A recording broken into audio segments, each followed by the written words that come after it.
கணபதி என்றிட கலங்கிடும் வல்வினை கணபதி என்றிட காலனும் கைத்தொடும் கணபதி என்றிட கருமமே ஆதலால் கணபதி என்றிட கவலைகள் தீருமே. காதலாகி கசிந்து கண்ணீர் மல்கி ஓதுவார் தம்மை நன்னெறி உய்ப்பது வேதம் நான்கிலும் மெய்ப்பொருள் காண்பது நாதன் நாமம் நம சிவாயமே. சிவாய நமவென்று சிந்தித்திருப்போர்க்கு அபாயம் ஒரு நாளும் இல்லை. ஐயனே நீ பாதம் போற்றி பழகின்றேன். நேற்றுதான் சிவராத்திரி மகோத்சவம் மிக பிரம்மாண்ட முறையில நம்ம பாரத தேசம் எங்கும் கொண்டாடப்பட்டது. இந்த சிவராத்திரி மகோத்சவம் கொண்டாடப்படக்கூடிய தாத்பரியமே என்ன அப்படின்னா, மாலை 6 மணிலிருந்து இன்னைக்கு காலையில 6 மணி வரைக்கும் 5 கால பூஜைகள் நடந்திருக்கும்.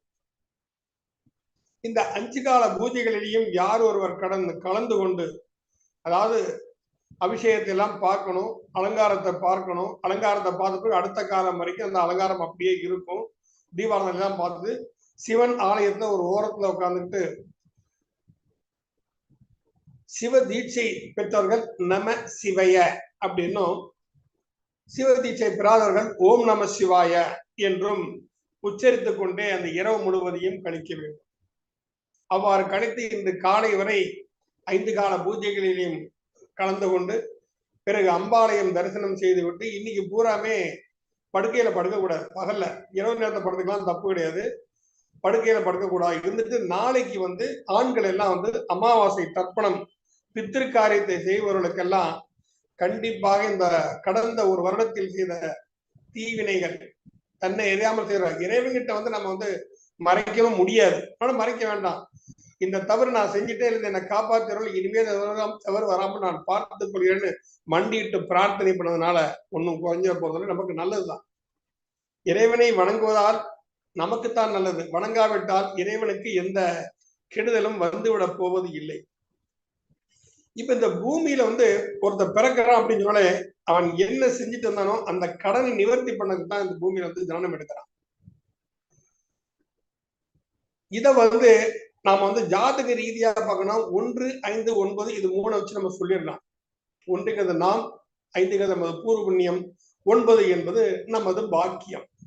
இந்த பாக்கியத்தை வைத்துத்தான் அவனுக்கு அமையக்கூடிய களத்திரம், அதாவது 9ற்கு 11ஆம் இடம். அந்த களத்திரத்திற்கு 11ஆம் இடம் புத்திர பாக்கியம், சத்புத்திர யோகம் நமக்கு கிடைப்பது. வாழ்க்கையில் நம்ம எவ்வளவோ தவறுகள் நம்மளை அறியாமலோ கால சூழலின் காலமாகவோ நம்ம செய்ய வேண்டியது வந்து விடுகிறது. ஆனா அனைத்து பிரச்சனைகளுக்குமே தண்டனை ஒன்றுதான் தீர்வு. என்னப்பா ஆண்டவன் நம்ம வழிபடுறது அர்த்தமே இல்லை. இறைவன் நம்ம தவறுகளை மன்னித்து நமக்கு நல்வழிப்படுத்துவதற்கு தான் இறைவன் இருந்து கொண்டிருக்கிறார். இப்போ ஒரு தவறு நம்ம வாழ்க்கையில் நடந்துச்சு, நம்ம ஜாதகத்தை பார்க்கிறோம். ஜாதகத்துல எந்த கிரகமே சாஸ்வதமா இல்லை. எல்லா கிரகமும் ஏதாவது வகையில, அதாவது லக்ன யோகாதிபதிகள் எல்லாம் மறைஞ்சு போயிட்டாங்க. லக்ன பாவர்கள் எல்லாம் நமக்கு முன்னால் உட்கார்ந்து இருக்கிறாங்க. நம்ம வாழ்க்கையில அடிக்கு மேல அடிபட்டு இருக்கோம். என்ன செஞ்சாலும் அதற்கு தீர்வு வரல.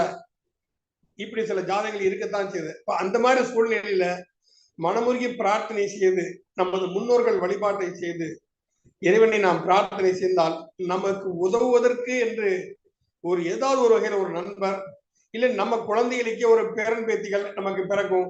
அது ஒரு ராஜயோகத்தை பிறக்கும். அது ராஜயோகத்தை பிறந்தா நம்ம மகாராஜா இருந்தாலும் அது ராஜாவா இருக்கும். ஒரு குழந்தை இளவரச யோகத்தை பிறக்குதுன்னா அப்பா ராஜாவா இருக்கணும். இந்த மாதிரி தன்மையை இறைவன் கொடுத்துருவான்.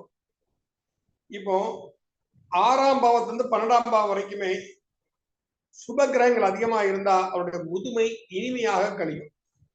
எந்த ஒரு ஜாதகத்திலுமே 6ஆம் பாவத்திலிருந்து 12ஆம் பாவம் வரைக்கும் சுப கிரகங்கள் இருந்தால், அது பொதுவானவே சுப கிரகங்கள் ஆகணும். லக்ன ரீதியான கணக்குல பொதுவான சுப கிரகங்கள் இருந்துச்சுன்னா நிச்சயமா அவரோட முதுமை இனிமையாக கழியும். அப்போ முதுமை வரைக்கும் அவர் செய்த தவறுகளுக்கெல்லாம் மன்னித்து ஒரு பிராயச்சித்தங்கிறது உருவாகும்.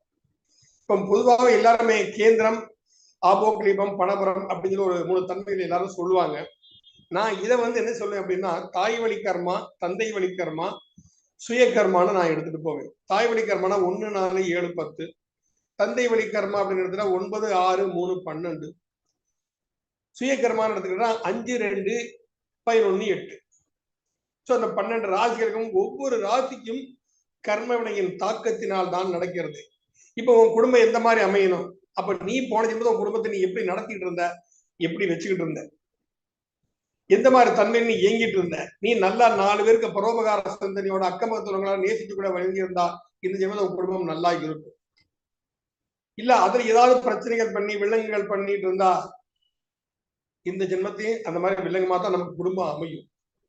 இந்த 1 4 7 10 ரொம்ப ரொம்ப ரொம்ப முக்கியமான ஒரு விஷயம். என்னன்னா 4ங்கிறது நமது தாய், 7ங்கிறது நமது இல்லறம், 10ங்கிறது நம்ம இல்லறத்தின் தாய். சோ இங்க வந்து பெண்கள் தான் அதிகமாக நமக்கு வந்து முதன்மை வகிக்கிறார்கள். இப்பதான் மகளிர் அகில உலக மகளிர் மன்றம் வந்து நம்ம இதெல்லாம் கொண்டாடினோம். இப்ப இந்த தேசிய ஜோதிட ஆன்மீக அமைப்பு கூட்டணி பெண்களால் நடத்தப்படுவது என்பது மிகவும் மிக பாராட்டப்படக்கூடிய ஒரு விஷயம். அதை உறுப்பினர்கள் நிர்வாகஸ்தர்கள் அனைவருக்குமே என்னுடைய மனமார்ந்த நல் ஆசிரியர்களுடன் கூடிய வாழ்த்துக்களை நான் தெரிவித்துக்கிறேன். மேன்மேலும் உணரணும். காரணம் என்ன கேட்டா, ஒரு குடும்பம் எடுத்துட்டா பெண்களுக்கு எந்த அளவு வந்து அனுபவ ரீதியான சில தாக்கங்கள் இருக்குமோ அது கண்டிப்பா ஆண்களுக்கு இருக்காது. ஒரு ஜாதகத்தை பாப்பா ஒரு மாதிரி இருக்கும், அடுத்த ஜாதகம் அதே அமைப்புல இருக்கும், ஆனா வேற மாதிரி செயல்படும், திணறிட்டு இருப்பாங்க ஜாதகத்தை பார்த்து. ஆனா பெண்கள் அப்படி இல்லை. பெண்களை பொறுத்த வரைக்கும் என்ன அப்படின்னு சொன்னா அவங்க அனுபவ ரீதியாக உணர்ந்திருப்பாங்க. ஏன்னா ஒரு இடத்துல இருந்து இன்னொரு இடத்துக்கு தானா ஆட்டோமேட்டிக்கா மாறி போறான், டிரான்ஸ்ஃபர் போறா, பிறந்த வீட்டுல இருந்து புகுந்த வீட்டுக்கு போறான். அப்ப 2 தன்மைகளையும் உணரக்கூடிய தன்மை வந்து பெண்களுக்கு அதிகமாக உண்டு. அதனால பெண்கள் ஜோதிடத்தில் மிகப்பெரிய முக்கிய பங்கு வகிக்க வேண்டும் என்பதுதான் என்னுடைய ஆசையும் கூட. அதை பெண்கள் நல்லாவே நிர்வகிக்கிறாங்க. இப்ப எனக்கு தெரிஞ்ச எல்லாருமே வேண்டியவங்க தான், இதுல அறிமுகமானவங்க. இப்படி ஒரு கூட்டமைப்பு அமைச்சிருக்கான ரொம்ப சந்தோஷப்பட்டேன். சரி ரைட் இருக்கட்டும், ஒரு நாளைக்கு நமக்கும் அழைப்பு வரும், அன்னைக்கு நம்ம வந்து அதுல போய் பேசுவோம் அப்படிங்கிற எண்ணத்துலதான் நான் காத்துக்கிட்டு இருந்தேன். அதே மாதிரி நம்ம திருவருள் ஜோதிட கலையரசி ஈரோடு மீனாட்சி வெங்கடேசன் சொன்னாங்க. கனிமொழி எனக்கு நீண்ட நாட்களாக நல்ல நண்பர்.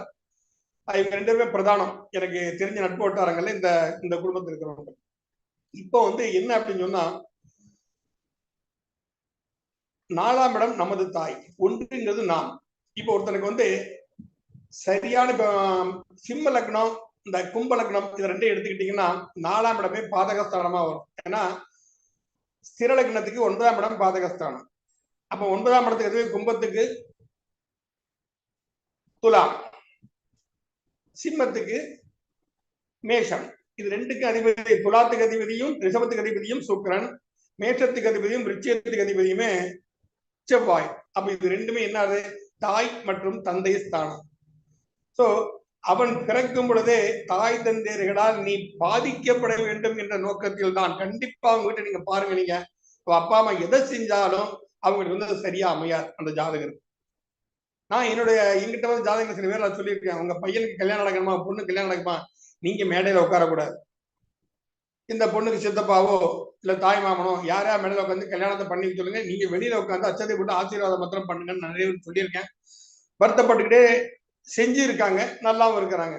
ஏன்னா பாதகாதிபதியே தாயார் ஸ்தானம், தந்தை ஸ்தானாதிபதியும் பாதகாதிபதினா தாயார் ஸ்தானமும் அதே கிரகமா வரும். இந்த சிம்ம லக்னத்துக்கும் கும்ப லக்னத்துக்கும் இல்ல மிகப்பெரிய ஒரு வீக்னஸ். இன்னொரு வீக்னஸ் என்ன அப்படின்னா பஞ்சமாதிபதியா அஷ்டமாதிபதியா வருவாங்க. கும்பத்துக்கு பஞ்சமாதிபதி புதன், அஷ்டமாதிபதியும் புதன். சிம்மத்துக்கு பஞ்சமாதிபதி குரு, அஷ்டமாதிபதியும் குரு. அப்ப குருவே அஷ்டமாதிபதியா வந்துட்டான்னா குழந்தைகளினால் அவர்களுக்கு மிகப்பெரிய ஒரு போராட்டம் கண்டிப்பாக இருக்கும். ஆண்டவன் குழந்தையை கொடுத்துருவான், பதவதன்னு கொடுப்பான், அந்த குழந்தையை வச்சு நம்மளை பழி வாங்குவான் ஆண்டவன். அதை கண்டிப்பாக செய்வார். ஏன்னா முன்ஜென்ம வினையின் காரணம். குரு பூர்வ புண்ணிய கர்மகாரகன், சனி பகவான் இந்த ஜென்ம கர்மகாரகன். அதனால முக்கியமாக ஜாதக கவனிக்கின்ற 2 கிரகங்கள் தான் குரு சனியும் தான்.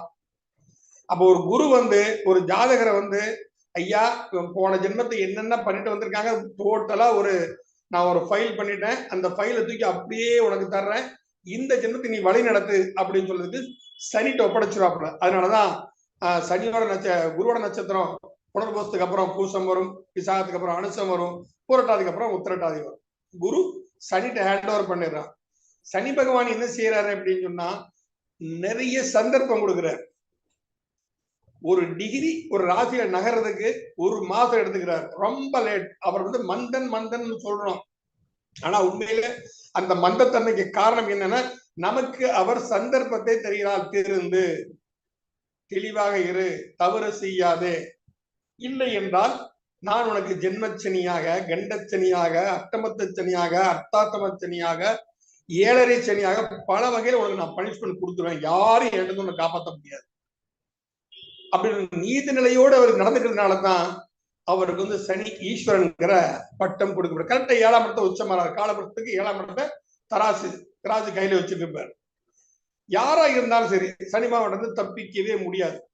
ஆனா அதே சமயத்துல அந்த சனி பகவானை வந்து நம்ம ரொம்ப ஈஸியா நம்ம வந்து ஹேண்டில் பண்ணிடலாம். இருக்கிறத ரொம்ப எளிமையாக ஹேண்டில் பண்ணக்கூடிய ஒரு கிரகம் எடுத்துட்டா சனி பகவான் தான். மற்ற கிரகம் நிறைய போராடணும். சுக்கிரனாகட்டும், செவ்வாயாகட்டும், குருவாகட்டும், புதனாகட்டும், ராகு கேதுக்காகட்டும், சூரியனாகட்டும், சந்திரனாகட்டும். சனி பகவானை பொறுத்து ஒன்னும் சிம்பிள் லாஜிக். நமக்கு கீழே உள்ளவங்களை நம்ம பராமரிச்சாலே, அவங்களை மதிச்சு பழகினாலே சனி பகவான் ரொம்ப சந்தோஷப்பட்டுருவார். அப்ப சனியோட பிரச்சனை ஒருத்தன் பாதிக்கப்பட்டிருக்கான். நம்ம ரோட்ல நம்ம போயிட்டு இருக்கும்போது ஒரு பிஸ்கட் வித்துட்டு போவாங்க, மாற்றுத்திறனாளிகள் ட்ரை சைக்கிள் வச்சுட்டு, இல்ல பேனா ஏன்னா வித்துட்டு இருப்பாங்க. நமக்கு தேவை இருக்கோ இல்லையா, ஒரு 10 ரூபா ஒரு சாமான் வாங்கி நம்ம குறைஞ்சிட போறது இல்லை. அவங்க ஒரு சந்தோஷம், ஆஹா நம்மகிட்ட ஒரு பொருள் வாங்கினாரு, நமக்கு வியாபாரம் ஆச்சு அப்படின்னு சொல்லிட்டு. இது வந்து சனி பிரீதி. சனி பகவான் கூட மிக எளிமையான விஷயங்கள் இதெல்லாம் வந்து நம்ம ரொம்ப ஓடி ஓடி போய் திருநள்ளாறுல போய், ஆனா எல்லா கோயிலையும் போனாலும் சரி, பழனி கோயில் போனா பழையம்பூருக்கு அரோகராம்பாங்க, திருப்பதி போனா வெங்கடாஜலபதி கோவிந்தா கோவிந்தாம்பாங்க, எல்லாம் கத்துவாங்க. திருநள்ளாறு போனா அப்புறம் கப்பு சுப்புன்னு இருக்கிறாங்க எல்லாரும். அவ்வளவு பயம் சனி பகவான் எல்லாத்துக்கும்.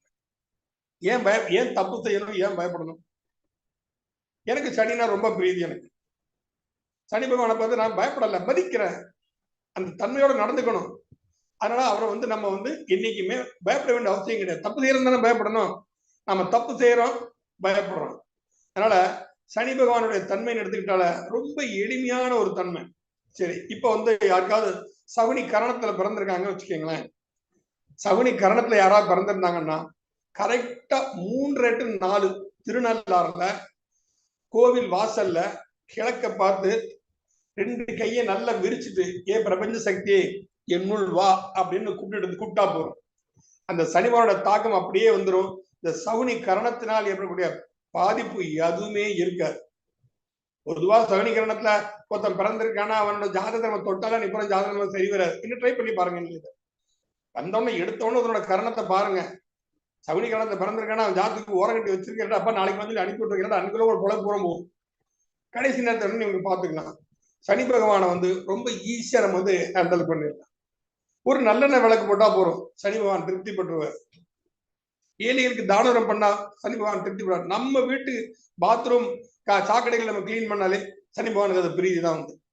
இப்படி வந்து ஈஸியாக கர்மவினை, இந்த ஜென்மத்தை கர்மவினையை ஓட்டுறதுக்கு சனி பகவானை பத்தி நான் பேசிட்டு இருக்கிறேன். இந்த ஜென்மத்தை நீங்க எப்படி உங்க வாழ்க்கையை கொண்டு போகணும். கோடிக்கணக்கா சொத்து இருக்கலாம், இருக்கிற மாதிரி காட்டிக்க வேண்டாம். நம்ம உடம்பு பூரா நகை நட்டு, கையில பூரா விரல பூரா மோதிரங்கள் அப்படின்னு நம்ம போட்டுக்கிட்டு இருந்தோம் அப்படின்னு சொன்னா, ஓ நீ இவ்வளவு பந்தா பண்றியா, ஈரு உனக்கு வேட்டு வைக்கிறேன்னு சொல்லிட்டு சனி பகவான் கரெக்டா வேட்டு வச்சிருவார். அது யோசிக்கவே மாட்டார், தயங்கவே மாட்டார். இப்போ இதே சமயத்துல வந்து என்ன அப்படின்னா, உங்க நட்சத்திரம், சந்திரன் எந்த நட்சத்திரத்தில் இருக்கிறானோ, உங்க சந்திரன் எந்த நட்சத்திரத்தில் இருக்கிறானோ அந்த நட்சத்திரத்துக்கு விபத்து தாரை நட்சத்திரங்களில் சூரியன் சஞ்சரிக்கும் போது கண்டிப்பா ஆக்சிடென்ட் நடக்கும், அடிபடும், ஏதாவது பிரச்சனை கண்டிப்பா நடக்கும். ட்ரை பண்ணி பாருங்க ஏதாவது. அப்ப அன்னைக்கு நீங்க எச்சரிக்கையா இருந்திருங்க. ஒருத்தருக்கு நல்லது சொல்றீங்கன்னா, எப்பா இந்த நாளைக்கு உத்திராடத்துக்கு வந்து விபத்து தாரை வந்து செவ்வாயோட நட்சத்திரம். அப்ப செவ்வாய் நட்சத்திரத்துல உத்திராடத்தின் சூரியன் போகும்போதெல்லாம் உத்திராட நட்சத்திரத்துல யார் யார் பிறந்திருக்காங்களோ அவங்களுக்கு இந்த பிரச்சனைகள் கண்டிப்பாக நடக்கும். நம்ம எச்சரிக்கையா இருந்துக்கணும். இது எனக்கே அனுபவப்பட்டிருக்கேன். ஒரு 4 மாசத்துக்கு முன்னால நானே ஆக்சிடென்ட்ல அடிபட்டேன். எதிர்பார்த்து நல்லா யோசிச்சு பிளான் பண்ணி காலையில 5:30 மணில இருந்து ஓடிட்டு இருக்கேன். 10:30 மணிக்கு எல்லா வேலையும் முடிச்சாச்சு. கடைசி வேலை அதையும் முடிச்சு வீட்டுக்கு நான் போயிட்டு இருக்கேன். இன்னும் 5 நிமிஷம் வீடு போய் சேரப்போ பஸ்காரன் இடி தள்ளிட்டான் கீழே. அவளோட எச்சரிக்கையா போயும். அது நடக்கும், நடக்காம இருக்கவே இருக்காது. ஆனால் அதில் பாதுகாப்போடு நடக்கிறது, பெரிய பிரச்சனைகளை சிரிக்கிறது நமது கர்ம வினை. இப்போ அதே மாதிரி வந்து 1, 4, 7, 10 இந்த 4 ஸ்தானத்தை தாய் வழி கர்மா அப்படின்னு நம்ம வந்து சொல்றோம். 4ங்கிறது நமது தாய், 10ங்கிறது நமது இல்லறத்தின் தாய், ஆணாகட்டும் பெண் ஆகட்டும். அப்ப அவங்க 2 பேருமே 7ஆம் சமசப்தமா வருவாங்க. கர்மஸ்தானம்னா 10ஆம் இடம். அப்ப நமக்கு எந்த மாதிரி அமையணுங்கிறத அந்த 10ஆம் இடம் தான் நமக்கு தீர்மானிக்கும். கணவன் உண்மையும் சொல்றேன், யார் யாரெல்லாம் ஆண்கள் வந்து மாமியார ரொம்ப வம்சம் இது படுத்தினா துவம்சம் பண்ணாங்களோ, அடிக்கடி ஒரு பொண்ணு அவங்க வீட்டுக்கு அனுப்பி அதை வாங்கிட்டு வா இதை வாங்கிட்டு வா அப்படி சொன்னு இப்படி பொண்ணு மோதிரம் வாங்கி எனக்கு ஸ்கூட்டர் வாங்கணும் காசு என்னன்னு எல்லாம் செஞ்சாங்களோ, அவங்க மாமியாரோட பரிபூரண அவங்க சாபத்துக்கு ஆளாயிடுவாங்க. கண்டிப்பா அட பாவி கிளி போல பொண்ணை வளர்த்து குரங்கு போல உன் கையோட ஒப்படைச்சேன் பாரு, நீ 7 ஜென்மத்துக்கு உனக்கு வந்து கல்யாணம் ஆகப்படாமாங்க. அப்படித்தான் இன்னைக்கு நிறைய பேரு வயசாயும் கல்யாணம் ஆகாம தெரிஞ்சுக்கிட்டு இருக்கிறாங்க. நிறைய ஆண்கள் தெரிஞ்சிட்டு இருக்காங்க. காரணம் மாமியாரால் சபிக்கப்பட்டவர்கள். நீங்க அவங்க ஜாதகத்தை பாருங்க. யாருக்கெல்லாம் கல்யாணம் ஆகலைன்னு லேட் ஆகி வர்றாங்களோ அவங்க 10ஆம் பாவம் கண்டிப்பா கெட்டு போயிருக்கு. இதுல மாற்றுக்கிறதே கிடையாது. எல்லாரும் ஜாதகத்தை எடுத்து முயற்சி பண்ணி பாருங்க. 10ஆம் பாவம் அடிபட்டு இருந்தால் இல்வாழ்க்கை சரியாக அமையாது. இதுக்கு காரணம் போனா வந்த மனைவி நம்மளோட குடும்பக்காரியா இருக்கிறா, நம்ம சொன்ன பேச்ச கேட்கிறான்னு அர்த்தம் கிடையாது. நாம போன ஜென்மத்துல ஒருத்தரோட மகளை துன்புறுத்தி இருக்கோம், மகளையோ மகனையோ துன்புறுத்தி இருக்கோம். இன்னைக்கு அவங்களால் நாம் துன்பப்பட்டு கொண்டிருக்கிறோம். இதை உணர்த்துவது 10ஆம் பாவம். அப்ப மாமியார் மாமியார் அந்த அளவுக்கு கஷ்டப்பட்டிருக்கான்னா எப்படி நமக்கு நம் தாய் முக்கியமோ அது போலதான் நமக்கு ஒரு வம்சத்தை உருவாக்கி கொடுக்கக்கூடிய ஒரு பெண்ணுக்கும் ஒரு தாய் இருக்கா இல்லையா? கல்யாணம் பண்ணிட்டு நம்ம வந்த உடனே அவங்க எல்லாம் இதேமா நாம வந்து ஒரு காலத்துல ஒரு விஷயம் உண்டு, அதெல்லாம் இப்ப யாருமே கேட்க மாட்டாங்க, நம்பவும் மாட்டாங்க. இப்ப வந்து கடுகு செல்ல அப்படின்னு சொல்லி இந்திய தெலுங்குல சொல்லுவாங்க. ஏன்னா வயிற்றை குளிர வைப்பதுன்னு அர்த்தம். அது திருமணத்தோடு நடக்கும் சங்கம் வந்து அந்த வயிற்றை குளிர்க்கு என்னன்னா தலையெல்லாம் கட்டியாச்சு பொண்ணை எல்லாம் சொல்லி அவங்க ஒப்படைக்க போறோம். அப்போ அந்த பெண்ணை பெற்ற அம்மா அப்பாவை உட்கார வச்சுட்டு அவங்களுக்கு வந்து மரியாதை பண்ணுவாங்க மாப்பிள்ளை வீட்டுக்காரங்க. ஒரு பெண்ணுக்கு அவங்க வந்து 50 பவுன் போட்டிருந்தா மாப்பிள்ளை வீட்டுக்காரங்க பொண்ணோட அம்மாவுக்கு 51 பவுன் போடணும். கேட்டா யாராவது ஒத்துப்பாங்களா? அடிக்க வந்துருவாங்க நம்மள. கேட்டா ஆம்பளை என்னன்னா ஆகாயத்துல வந்து குதிச்சவன் வேற பேசிக்கிறது இந்த விஷயத்துல வந்து. அதுதான் அவங்க வயிற்றை குதிரை வைக்குது. இத்தனை நகை நட்டை போட்டு பெற்று வழக்கி ஆளாக்கி நம்ம வம்ச விருத்திக்காக நம்ம குடும்பத்துக்கு அனுப்பியிருக்கான்னா அப்ப அவ வயசு எவ்வளவு வயிற்றுல ஒரு எரிச்சல், ஒரு கோபம், ஒரு தாபம், ஒரு அழுகை இதெல்லாம் இருக்கத்தான் செய்யும். எல்லாத்துக்கும் எந்த தாய்க்குமே இருக்கத்தான் செய்யும். அப்ப அவங்க வயிறை குளிர வைப்பது திருமணத்துல எல்லா திருமணத்தையும் நடக்கும். காலத்தின் போக்கால் ஆண்களின் ஆதிக்கத்தால் இதெல்லாம் அழிஞ்சிருச்சு. அப்ப வந்து இந்த 10ஆம் இடம் எப்படி இருக்குங்கதான் எடுத்த ஒண்ணமல்ல ஒரு ஜாதகத்தை நம்ம வந்து பார்க்கணும். அந்த கர்மஸ்தானம்னு சொல்லிட்டோம். அந்த கர்மஸ்தானம்னா வேலைன்னு நினைச்சிட்டு இருக்கோம். நம்ம வந்து வேலை மட்டும் அல்ல கர்மஸ்தானம் என்று சொன்னால் எதை நீ செய்துவிட்டு வந்தாயோ அதை உணர்த்தக்கூடியது அது கர்மஸ்தானம். இப்போ பூர்வ புண்ணிய காரகன் எங்க இருக்கிறான், பூர்வ புண்ணிய ஸ்தானாதிபதி எங்க இருக்கிறான்? பூர்வ புண்ணிய காரகன் குரு, பூர்வ புண்ணிய ஸ்தானாதிபதி எல்லாத்துக்குமே மாறலாம். எங்க இருக்கிறான் அவனுக்கு இந்த 10ஆம் இடத்துக்கு என்ன தொடர்புங்கிறத நம்ம பார்த்தாலே இதை நம்ம புரிஞ்சுக்கலாம். அப்ப என்ன செய்யணும்? மாமியார் வயசுல உள்ள பெண்களை வந்து நாம ஆதரிக்கணும். ஒரு பெண்ணோட கல்யாணம் நடக்குது, நம்ம அதாவது காசு பணம் இல்லை நம்மகிட்ட, நம்ம செய்யணும் நினைக்கிறோம். ஏமா நீ சப்ளை ஆளுகள் எல்லாம் வந்து காசு கொடுத்து போடாதம்மா, ஒரு வேலையை நான் செய்கிறேன், இலை போடுறதுல இருந்து இலை எடுக்கிற வரைக்கும் எல்லா வேலையும் நான் பாத்துக்கிறேம்மா, எனக்கு ஒரு பரிகாரமா ஒரு புண்ணிய காரியம் என்ன செய்ய விடுமான்னு செய்ய விட்டா தாராளமா அது அந்த பெண்ணினால் என் நல்ல பிள்ளையா இருக்கேப்பா உனக்கு குடியும் கொடுத்துருமா நீ நல்லா இருக்கணும்னு ஆசீர்வாதம் பண்ணுவான். இந்த ஆசீர்வாதத்தை நாம் வாங்க வேண்டும். இதுக்காக செஞ்சாதான் அந்த 10ஆம் பாவம் வலுப்படும். சும்மா 10ஆம் பாவம் இதா இருக்குன்னா ஜோசியர் சொல்லிட்டே இருப்பா, அங்க போய் அத்தனை விளக்கு போடுங்க, இங்க போய் இத்தனை விளக்கு போடுங்க, லட்சுமிக்கு வேற யோகம் இருக்கும்.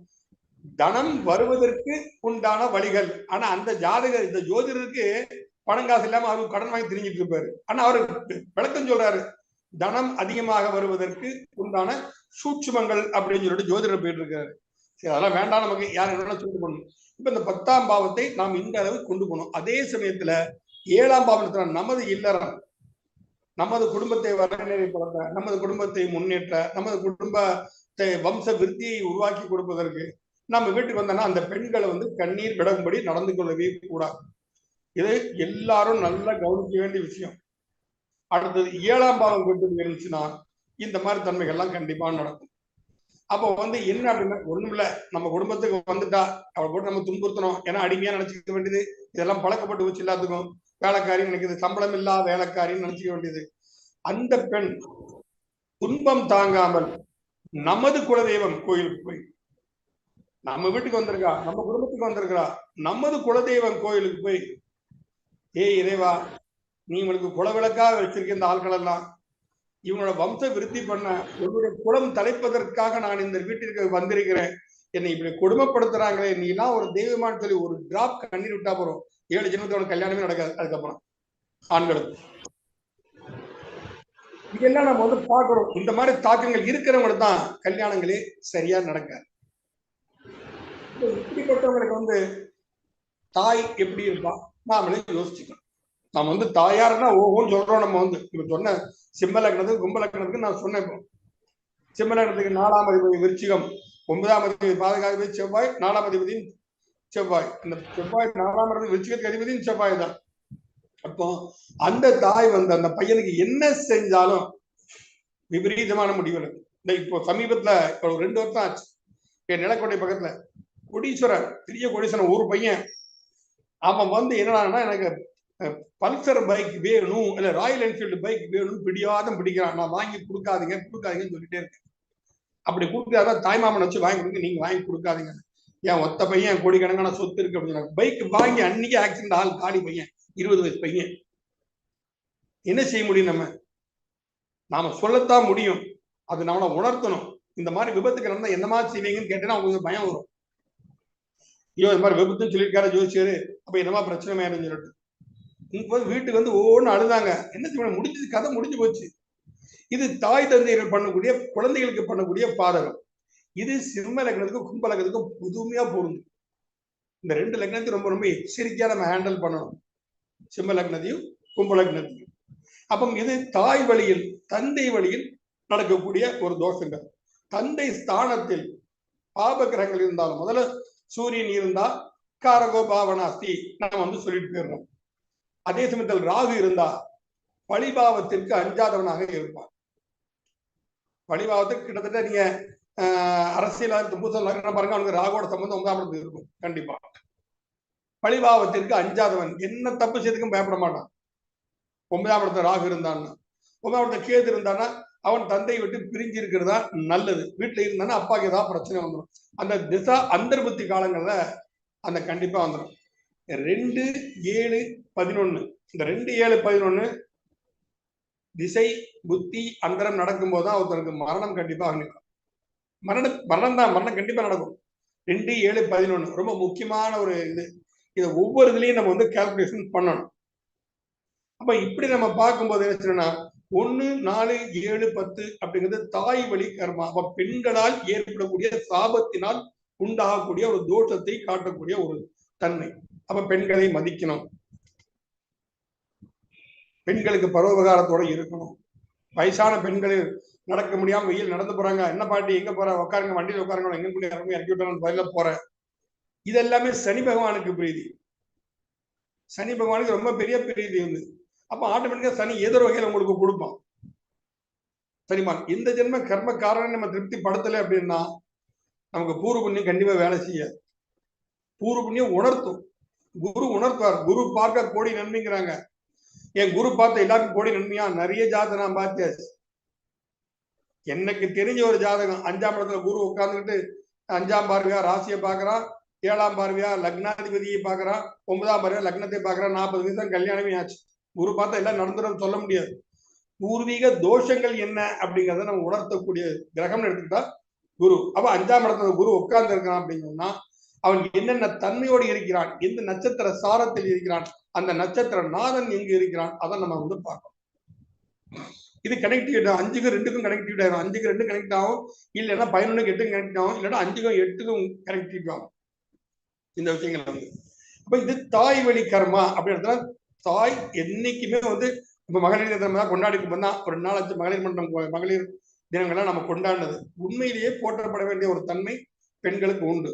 ஏன்னா பெண்கள் என்ன உலகத்துல வந்து விருத்தியே இல்லையே, உலகம் அப்படியே ஏங்கியாது, அப்படியே தம்பிச்சு போய் இருக்கும். அதை உணரணும்.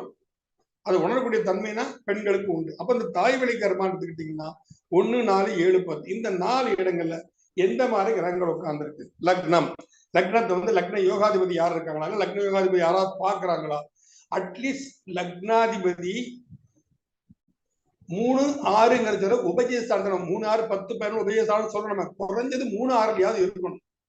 இப்ப செவ்வாய் லக்னம் அப்படின்னு மேஷ லக்னம் எடுத்துட்டா மிதுனத்திலேயோ கண்ணிலேயோ செவ்வாய் இருக்கணும். அப்ப செவ்வாய் வந்து கண்ணில இருந்தா பல பாதிப்புறோம். நம்ம மீனாட்சி வெங்கடேசன் அவர்கள் வந்து ரொம்ப அருமையா சொன்னாங்க. நேரத்தா அந்த வீடியோவை நான் கேட்டேன், செவ்வாய் கண்ணிலிருந்து என்னென்ன பாதிப்புகள்லாம் வரும் சொல்லிட்டு. ஸோ இந்த மாதிரி வந்து இந்த 1, 4, 7, 10ங்கிறத வச்சு நம்ம எடுத்தோம். நம்முடைய தாய் வழியில் நம்ம என்ன செஞ்சிருக்கிறோம், தாயார் வழியில் நமக்கு நல்ல சுகம் அமையல, சொந்த வீடு வாசல் அமையல, எல்லாம் செய்யலன்னா அந்த யாரு வீட்டையும் நம்ம இப்ப 4ஆம் இடம் நமக்கு பாதிக்கப்பட்டு இருக்கும். இப்போ கோடிக்கணக்கான சொத்து இருக்கும், ஒரு கிரகமும் ஆட்சியில இல்லை அப்படின்னா சொந்த வீடு அவங்களுக்கு அமையாது. 10 வீடு வாங்கி போட்டிருக்கலாம், அவன் சொந்த வீட்டுல இருந்தான்னா கண்டிப்பா டாக்டருக்கு கொடுத்துக்கிட்டே இருப்பாங்க, அவன் வாடகை வீட்டுல தான் இருக்கணும். அப்ப கிரகங்கள் ஆட்சி படத்தை இருந்தாதான் சொந்த வீடுங்கிறது ஒருத்தருக்கு சரியா அமையும். அது இல்லைன்னா ரொம்ப கஷ்டம், சொந்த வீடு அமைகிறது ரொம்ப கஷ்டம். சும்மா ஜோசியர் என்ன வேணாலும் சொல்லிடலாம்னு சொல்லிட்டு போயிடலாம், அந்த மாதிரிலாம் நடக்காது. என்னைக்கும் ஒரு பிரச்சனை இன்னொரு பிரச்சனை நடக்கும், ஒரு பிரச்சனை இல்லைன்னா இன்னொரு பிரச்சனை நடக்கும். சொந்த வீடு அமைஞ்சாச்சு, டாக்டர் கொடுத்துக்கிட்டே இருப்பிய என்ன பிரயோஜனம்?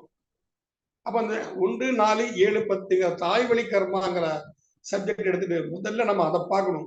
இவன் தாய் வழியில் ஏதாவது தோஷங்களை செய்து விட்டு வந்திருக்கிறானா பூர்வ புண்ணியத்துல, அந்த பூர்வ புண்ணிய தானாதிபதி பூர்வ புண்ணிய காரகன் இவங்க 1, 4, 7, 10 எங்கேயாவது கனெக்டிவ் ஆறாங்களா, இல்லது 1, 4, 7, 10 அதிபதியின் நட்சத்திரத்திலாவது இருக்காங்களா, இது எல்லாம் ஆராய்ச்சி பண்ணி அதுல எங்க நெகட்டிவ் வருதுனோ அந்த கிரகத்தின் காரகத்துவத்தை நீங்கள் உய்விக்க வேண்டும். அதற்குண்டான பிராயச்சித்தங்களை செய்யணும். பிராயச்சித்தங்கள் ரொம்ப பெரிய விஷயமே கிடையாது, ரொம்ப ரொம்ப சின்ன விஷயம். ஒரு தொகுப்புன்னா கடைசியில் நான் சொல்றேன் சில விஷயத்த. ஏன்னா அப்புறம் தந்தை வழி கர்மா. தந்தை வழி கர்மான்னு எடுத்துக்கிட்டீங்கன்னா என்ன, தந்தை ஸ்தானம் எது? 9. 9ற்கு 10ஆம் இடம் என்ன? 6. 6க்கு 10ஆம் இடம் என்ன? 3. 3க்கு 10ஆம் இடம் 12. 9, 6, 3, 12 இவை தந்தை வழியில் வரக்கூடிய விஷயங்கள். இப்ப தந்தைக்கு கர்மஸ்தானம் 6 அப்படிங்கும் போது தந்தையின் மூலம் இவனுக்கு வியாதி வந்திருக்கிறார்.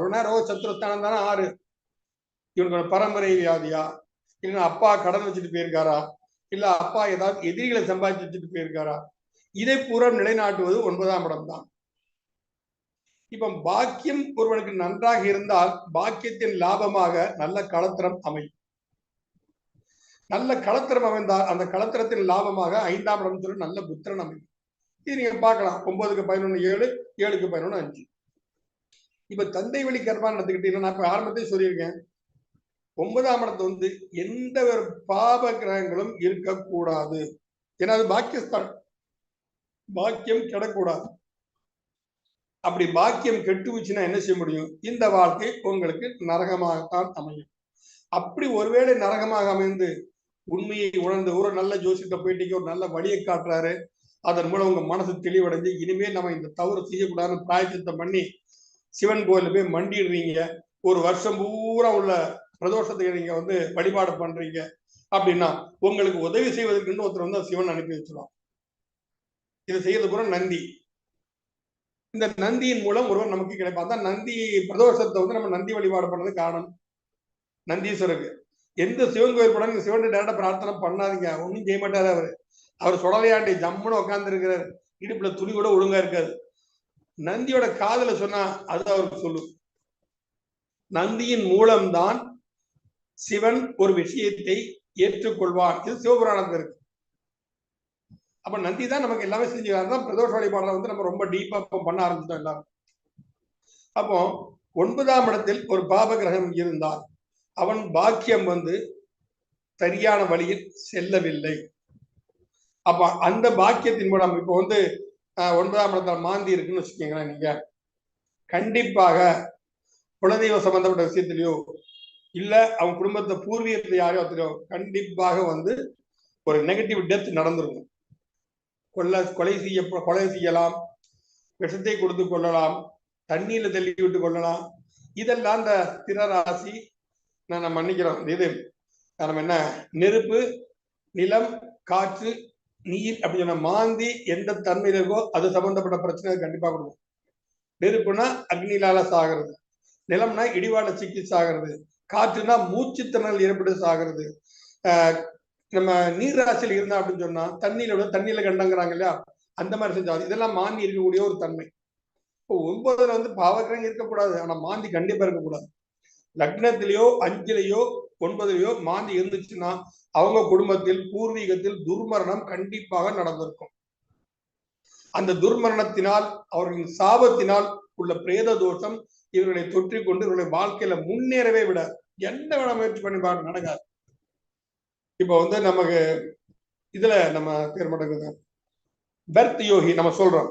இந்த பெர்த் யோகியில வந்து 13 யோகம், இந்த மாதிரி யோகம், அதை பத்தி நான் திரும்ப ஒரு தடவை நான் உங்க குரூப்ல கூட கொடுத்துறேன்.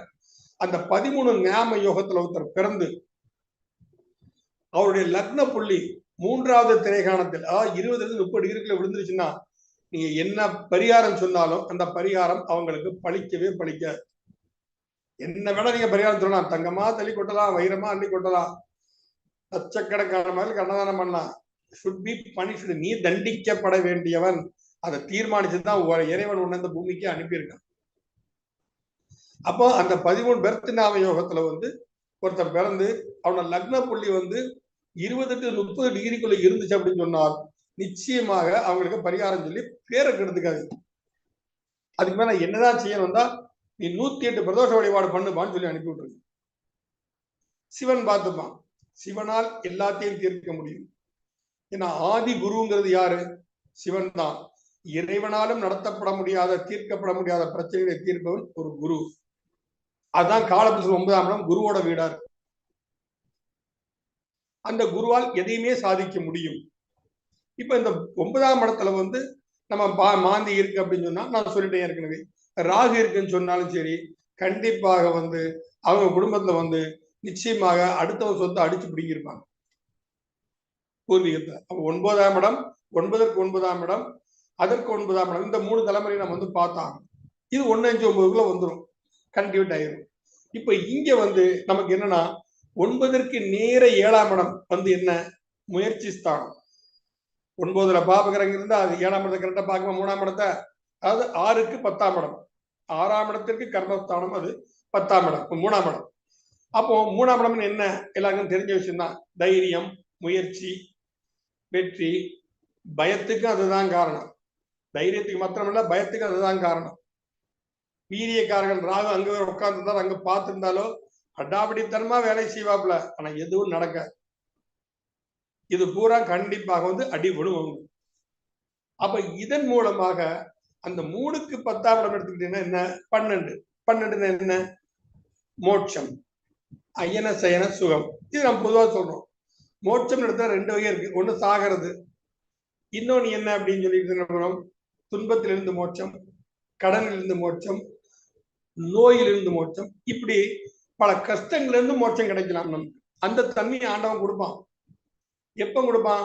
உங்க பாக்கியத்தை நீங்க உன்னதிப்படுத்தி வழியில கொண்டு செல்றீங்கன்னா அது உங்களுக்கு கண்டிப்பாக கொடுப்பான். அப்ப இந்த 9ஆம் இடம் எடுத்துக்கிட்டா, தந்தை ஸ்தானம் எடுத்துக்கிட்டா, இந்த தந்தை வழிபாடு இல்லாமல் யாருமே இருக்கக்கூடாது.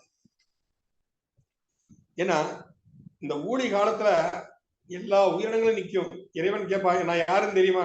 எல்லாரும் தெரியாதுன்னு சொல்லுவாங்க. ஏன்னா இறைவனை பார்த்தது இல்லையா, உணர்ந்திருக்கோம், அறிஞ்சிருக்கோம், யோசிக்கிறோம். சந்தேகத்தை இறைவனாக இருக்கலாம், சந்தேகம் இறைவன் சொல்ல முடியாது. ஆனால் நம்மளை பெற்று வளர்த்த தாய் தந்தையை நாம் கண்கூடா பார்க்கணும்.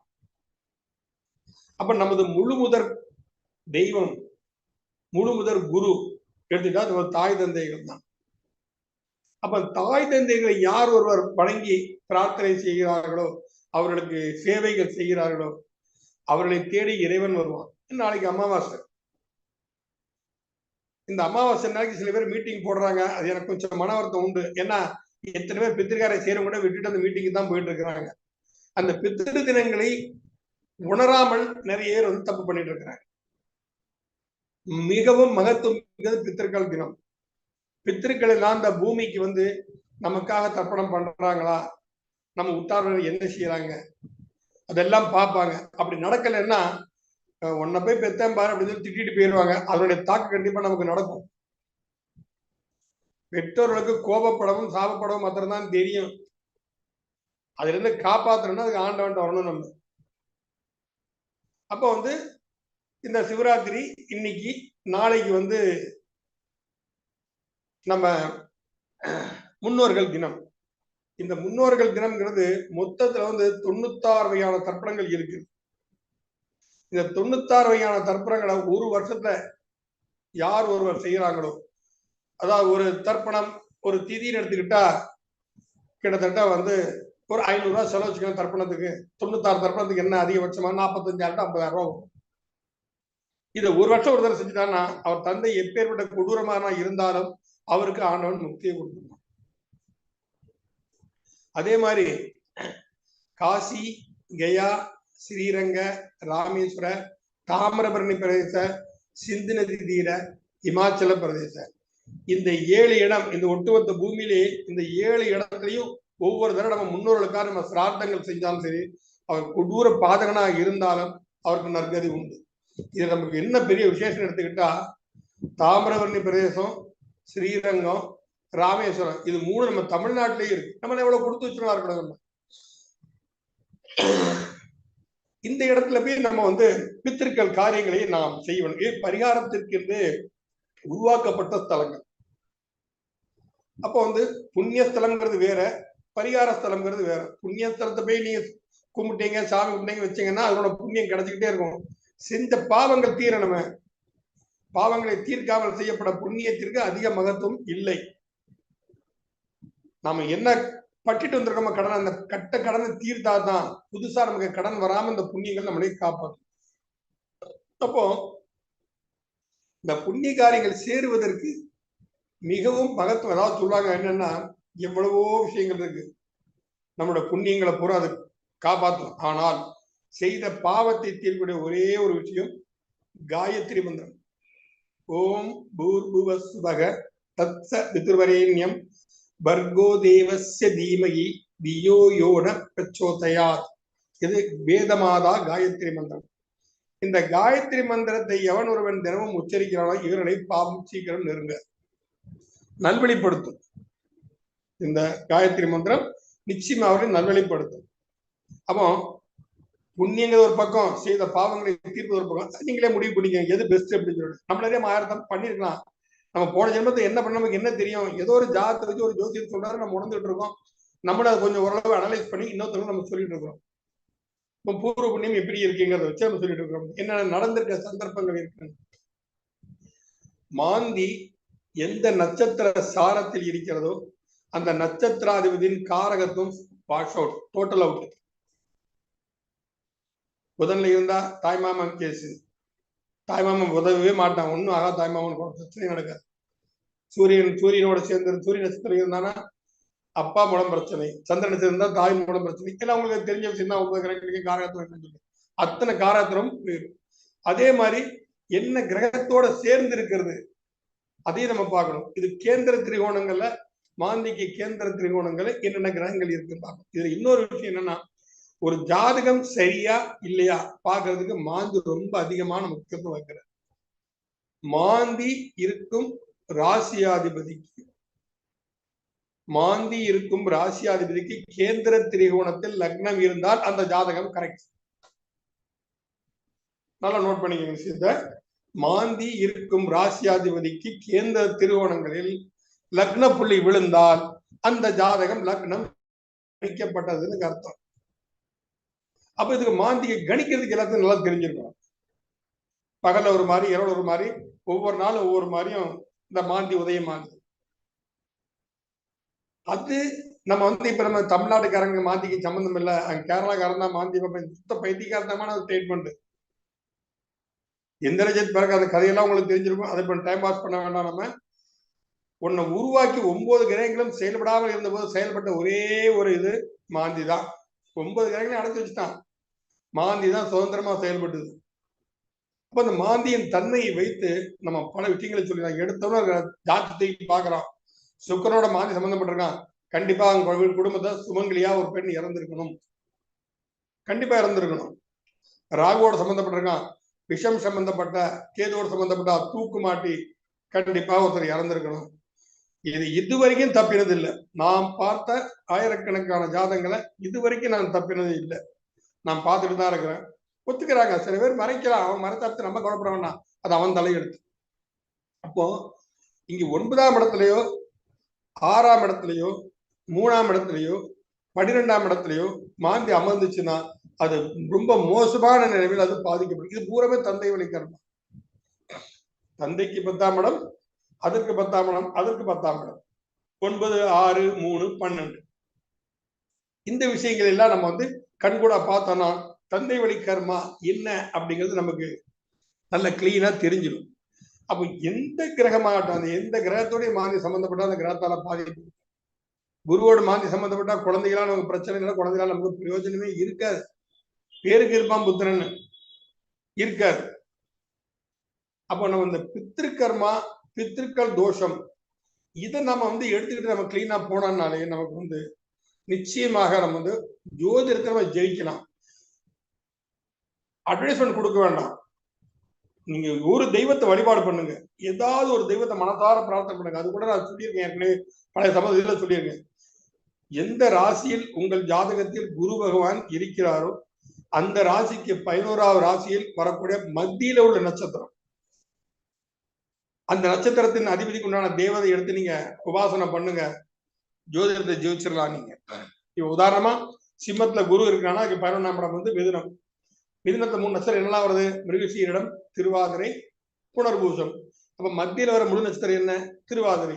அப்ப திருவாதிரைக்கு அதிபதி யாரு? குரு. மன்னிக்கணும், சிவன்.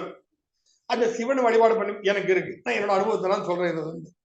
நான் சிவனை தான் கெட்டியா பிடிச்சிருக்கேன். எப்பா எனக்கு ஜோதிஷரா என்னன்னு தெரியாது, என்னை நம்பி வர்றாங்க, நான் உன்னை நம்பி அவங்களுக்கு பலன் சொல்றேன், உங்ககிட்ட கூட்டு வர்றேன், அவங்க பிரச்சனை நீ தீர்த்து வை, என்னோட பொழப்பு உனக்கு. நான் சிவனை கெட்டியா பிடிச்சுக்கிட்டேன். நான் எங்க வீட்டு ஆதரவு வரைக்கும் நான் ஜோதிடம் நான் போர்டு எங்கேயுமே போட்டுக்கிட்டே கிடையாது. திண்டுக்கல் ஹரியால் சர்மா தான் நான் சொல்லுவேன். நானாக நான் ஒரு ஜோதிடம் நான் இது வரைக்கும் நான் சொன்னதே கிடையாது, சொல்லவும் மாட்டேன்.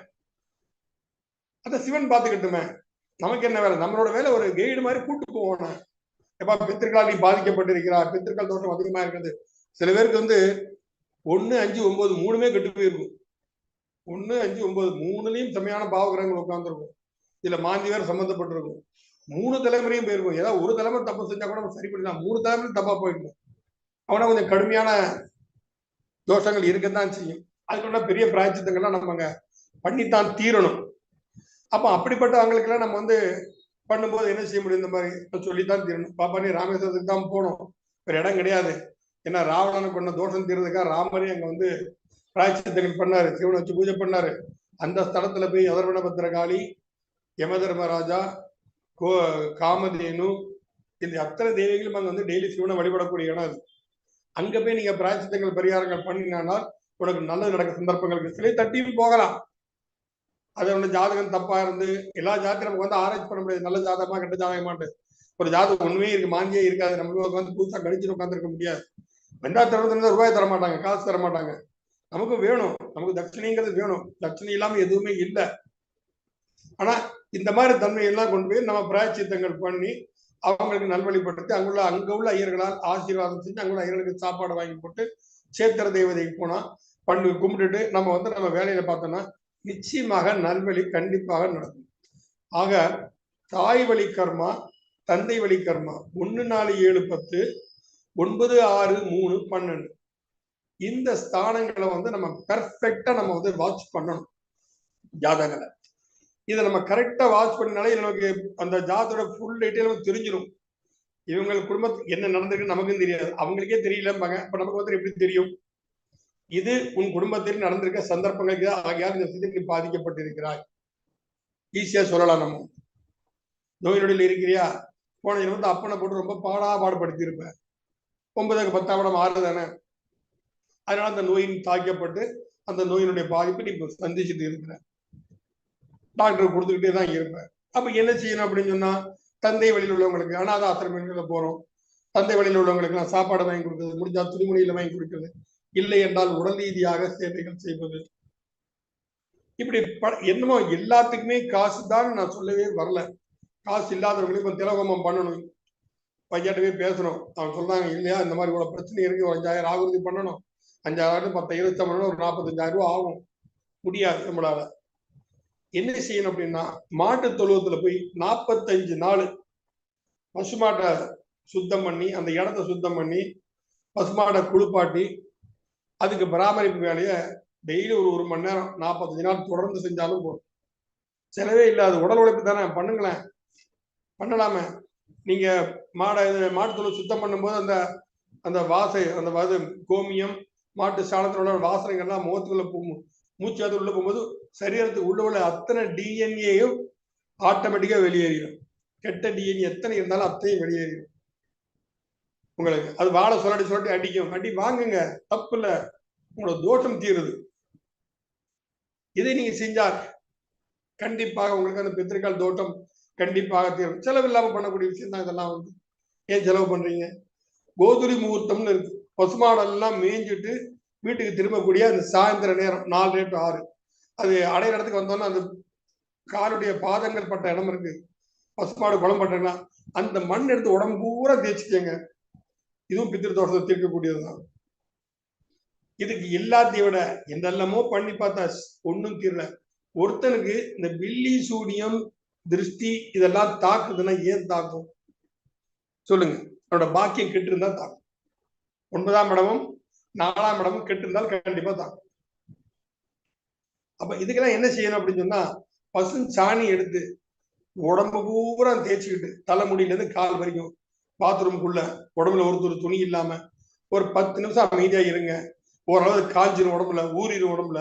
அதுக்கப்புறம் நீங்க குளிங்க. இதுக்கு சாணி குளியல்னு சொல்லுவாங்க. உங்க உடம்புல திருச்சி தோசங்கள் பூரா தீர்ந்துடும். இது செய்யலாம் இல்ல? இதுக்கெல்லாம் என்ன செலவு ஏற்போது சொல்லுங்க? செலவுதான் பண்ணாதான் பரிகாரம் நடக்கும்னு அர்த்தம் கிடையாது. செலவு இல்லாம நிறைய விஷயங்கள் இருக்கு. அதுக்காக காசு வச்சுக்கிட்டு செலவு பண்ண அப்படின்னா அவனுக்கு அதனோட பாதி வேற மாதிரி வந்துடும். அவன் டாக்டர் கொடுக்க வேண்டி வந்துடும். அதையும் நம்ம பார்க்கணும். உண்மையிலே இல்லாதவங்களா அது ஆண்டவனுக்கு தெரியும். இவன் இருக்கே இல்லை அப்படிங்கிறது. வச்சுக்கிட்டே கொடுக்க மறந்தாங்கன்னா தெரியாது. இப்ப இந்த குருங்கிற ஸ்தானம் 9ஆம் இடம் குருவோட வீடு வந்து என்ன, இப்ப எல்லாருக்கும் நல்லா தெரியும். கனகதாரா ஸ்தோத்திரம் வந்து மகாலட்சுமி அனுகிரகம் கிடைக்கணுங்கிறதுக்காக ஆதிசங்கரன் அந்த பிராமண ஸ்திரீ வீட்டுல போய் பகவதி பிக்ஷாந்தேகின்னு பிச்சை எடுக்கிறார். அந்த அம்மா வீட்டுல தரித்திரம் தாண்டவம் ஆடுது. இருந்தாலும் அன்னைக்கு ஏகாதசி மறுநாள் துவாதசி விரதத்தை முடிப்பதுக்காக ஒரு நெல்லிக்கனி வச்சிருக்கா. அந்த நெல்லிக்கனியை கொண்டு ஊறுகாய் கொண்டு கொடுத்துருவாங்க. நெல்லிக்காய் ஊறுகாய். ஊறுகாயில மகாலட்சுமி வாசம் எல்லா வீட்லயும் ஊறுகாய் கட்டாயம் இருக்கணும். அந்த ஊறுகாயை சாப்பிட்டுட்டு இவ்வளவு தரித்திரத்துல இருக்கிறாளே, இவளுக்கு ஏன் லட்சுமி கடாட்சம் இல்லைன்னு சொல்லிட்டு மகாலட்சுமி பிரார்த்தனை பண்ற. அந்த மகாலட்சுமி வந்து, சங்கரா, இவ போன ஜென்மத்தை பல கோடி சொத்துக்கு அதிபதியாக இருந்தா, ஒரு இன்னி பைசா கூட யாருக்கும் தானம் பண்ணதில்லை. அதனாலதான் அந்த தன்மை என்னன்னு உணர்றதுக்காக அந்த இடத்துல தரித்திரமா இருக்கு அப்படின்னு சொல்லிட்டு இவளுக்கு இந்த ஜென்மத்தை படம் காசுங்கிறது கிடையாதுன்னு சொல்லிட்டு மகாலட்சுமி மறைஞ்சிடுறான். ஆனா ஆதிசங்கர் என்ன செய்யறாரு? அவர் குரு, ஆதி குரு, அவர் என்ன செய்யறாரு? எனக்கு உதவி பண்ணிருக்காளே, இவளுக்கு நான் ஏதாவது பண்ணணுமே அப்படின்னு சொல்லிட்டு அவர் கனகதார ஸ்தோத்திரத்தை வந்து சொல்றாரு.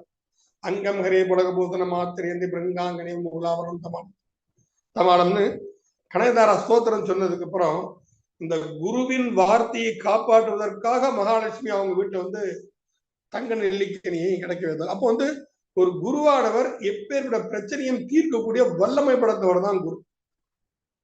அப்ப குருமுகமா நேர்மை ஒரு விஷயத்தை கத்துக்கணும். எந்த ஒரு கல்வியும் குருமுகமா நேர்மையும் கத்துக்கணும்.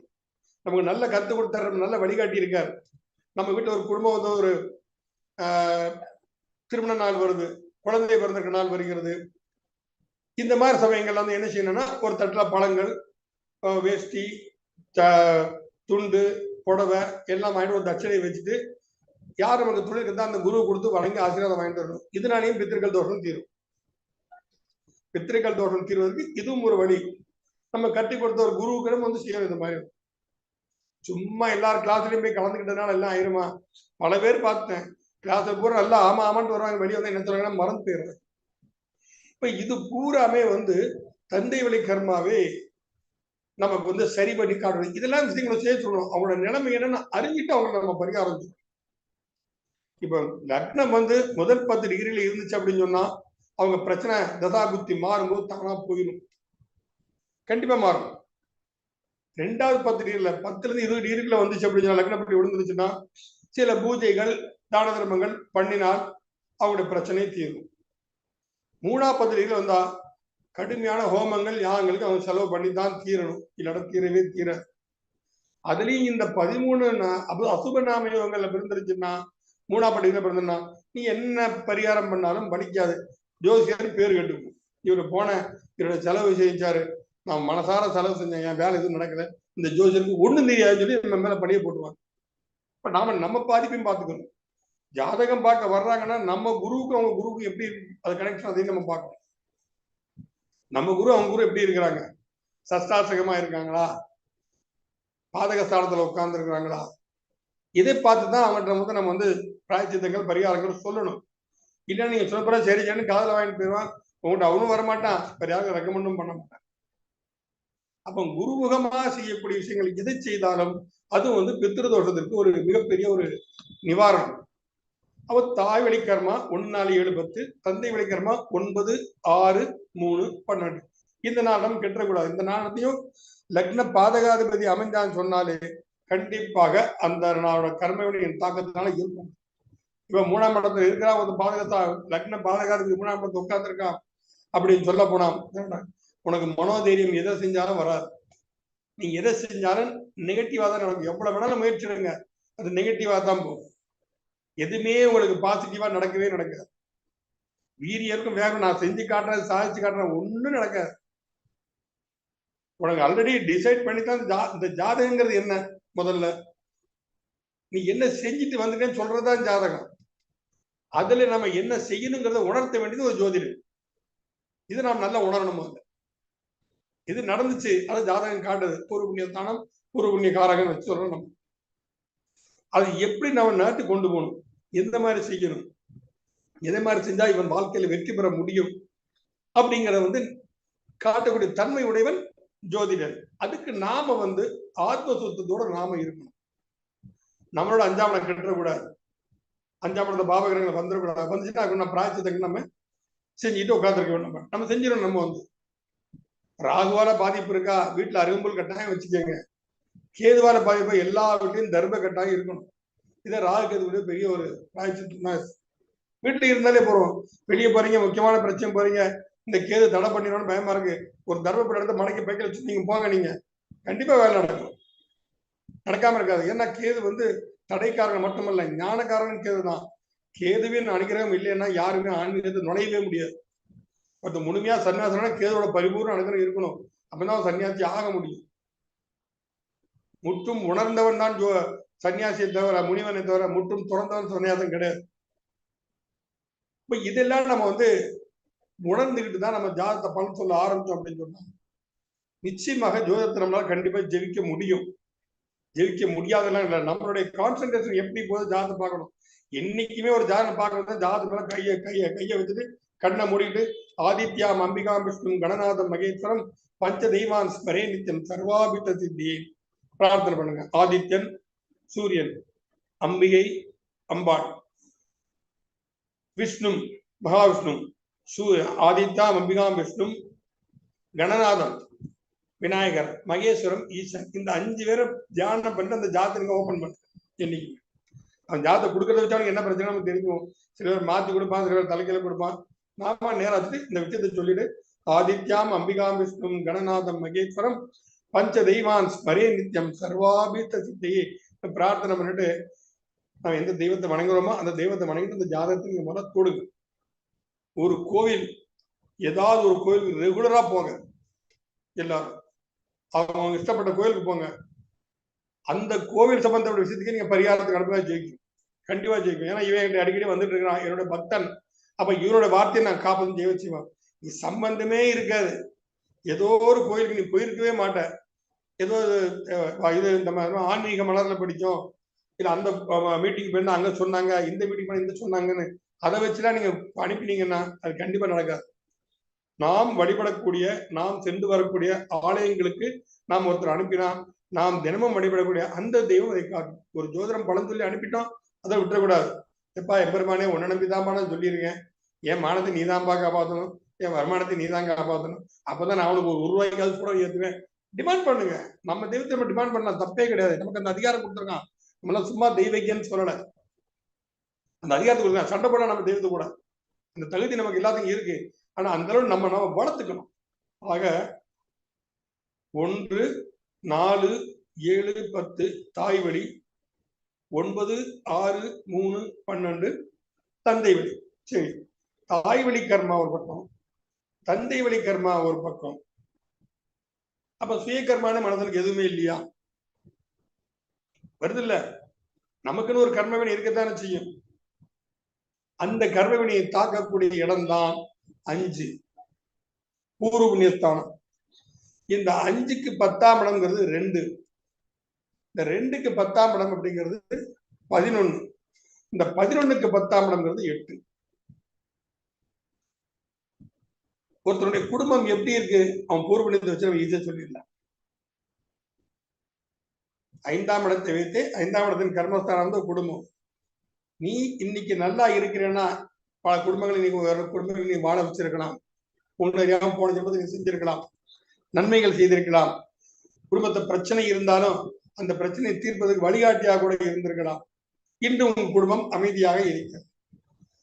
அதை விட்டு போட்டு அவன் குடும்பத்துக்கு விருந்தினரா போயிட்டு இவன் அன்னைக்கு அப்படி இருந்தான், இன்னைக்கு இப்படி இருந்தான், இன்னைக்கு பாரு இப்படி வந்துட்டான், இன்னைக்கு நல்லமோ அவன் இஷ்டத்துக்கு அவன் செஞ்சுட்டு இருக்கிறான் பாருன்னு சொல்லிட்டு அங்க போய் நீ வெட்டி வேலையில பார்த்து இருந்த அப்படின்னா உன் குடும்பம் அது மாதிரிதான் அமையும். நமக்கு 2ஆம் இடம். 2ஆம் இடம்னா என்ன?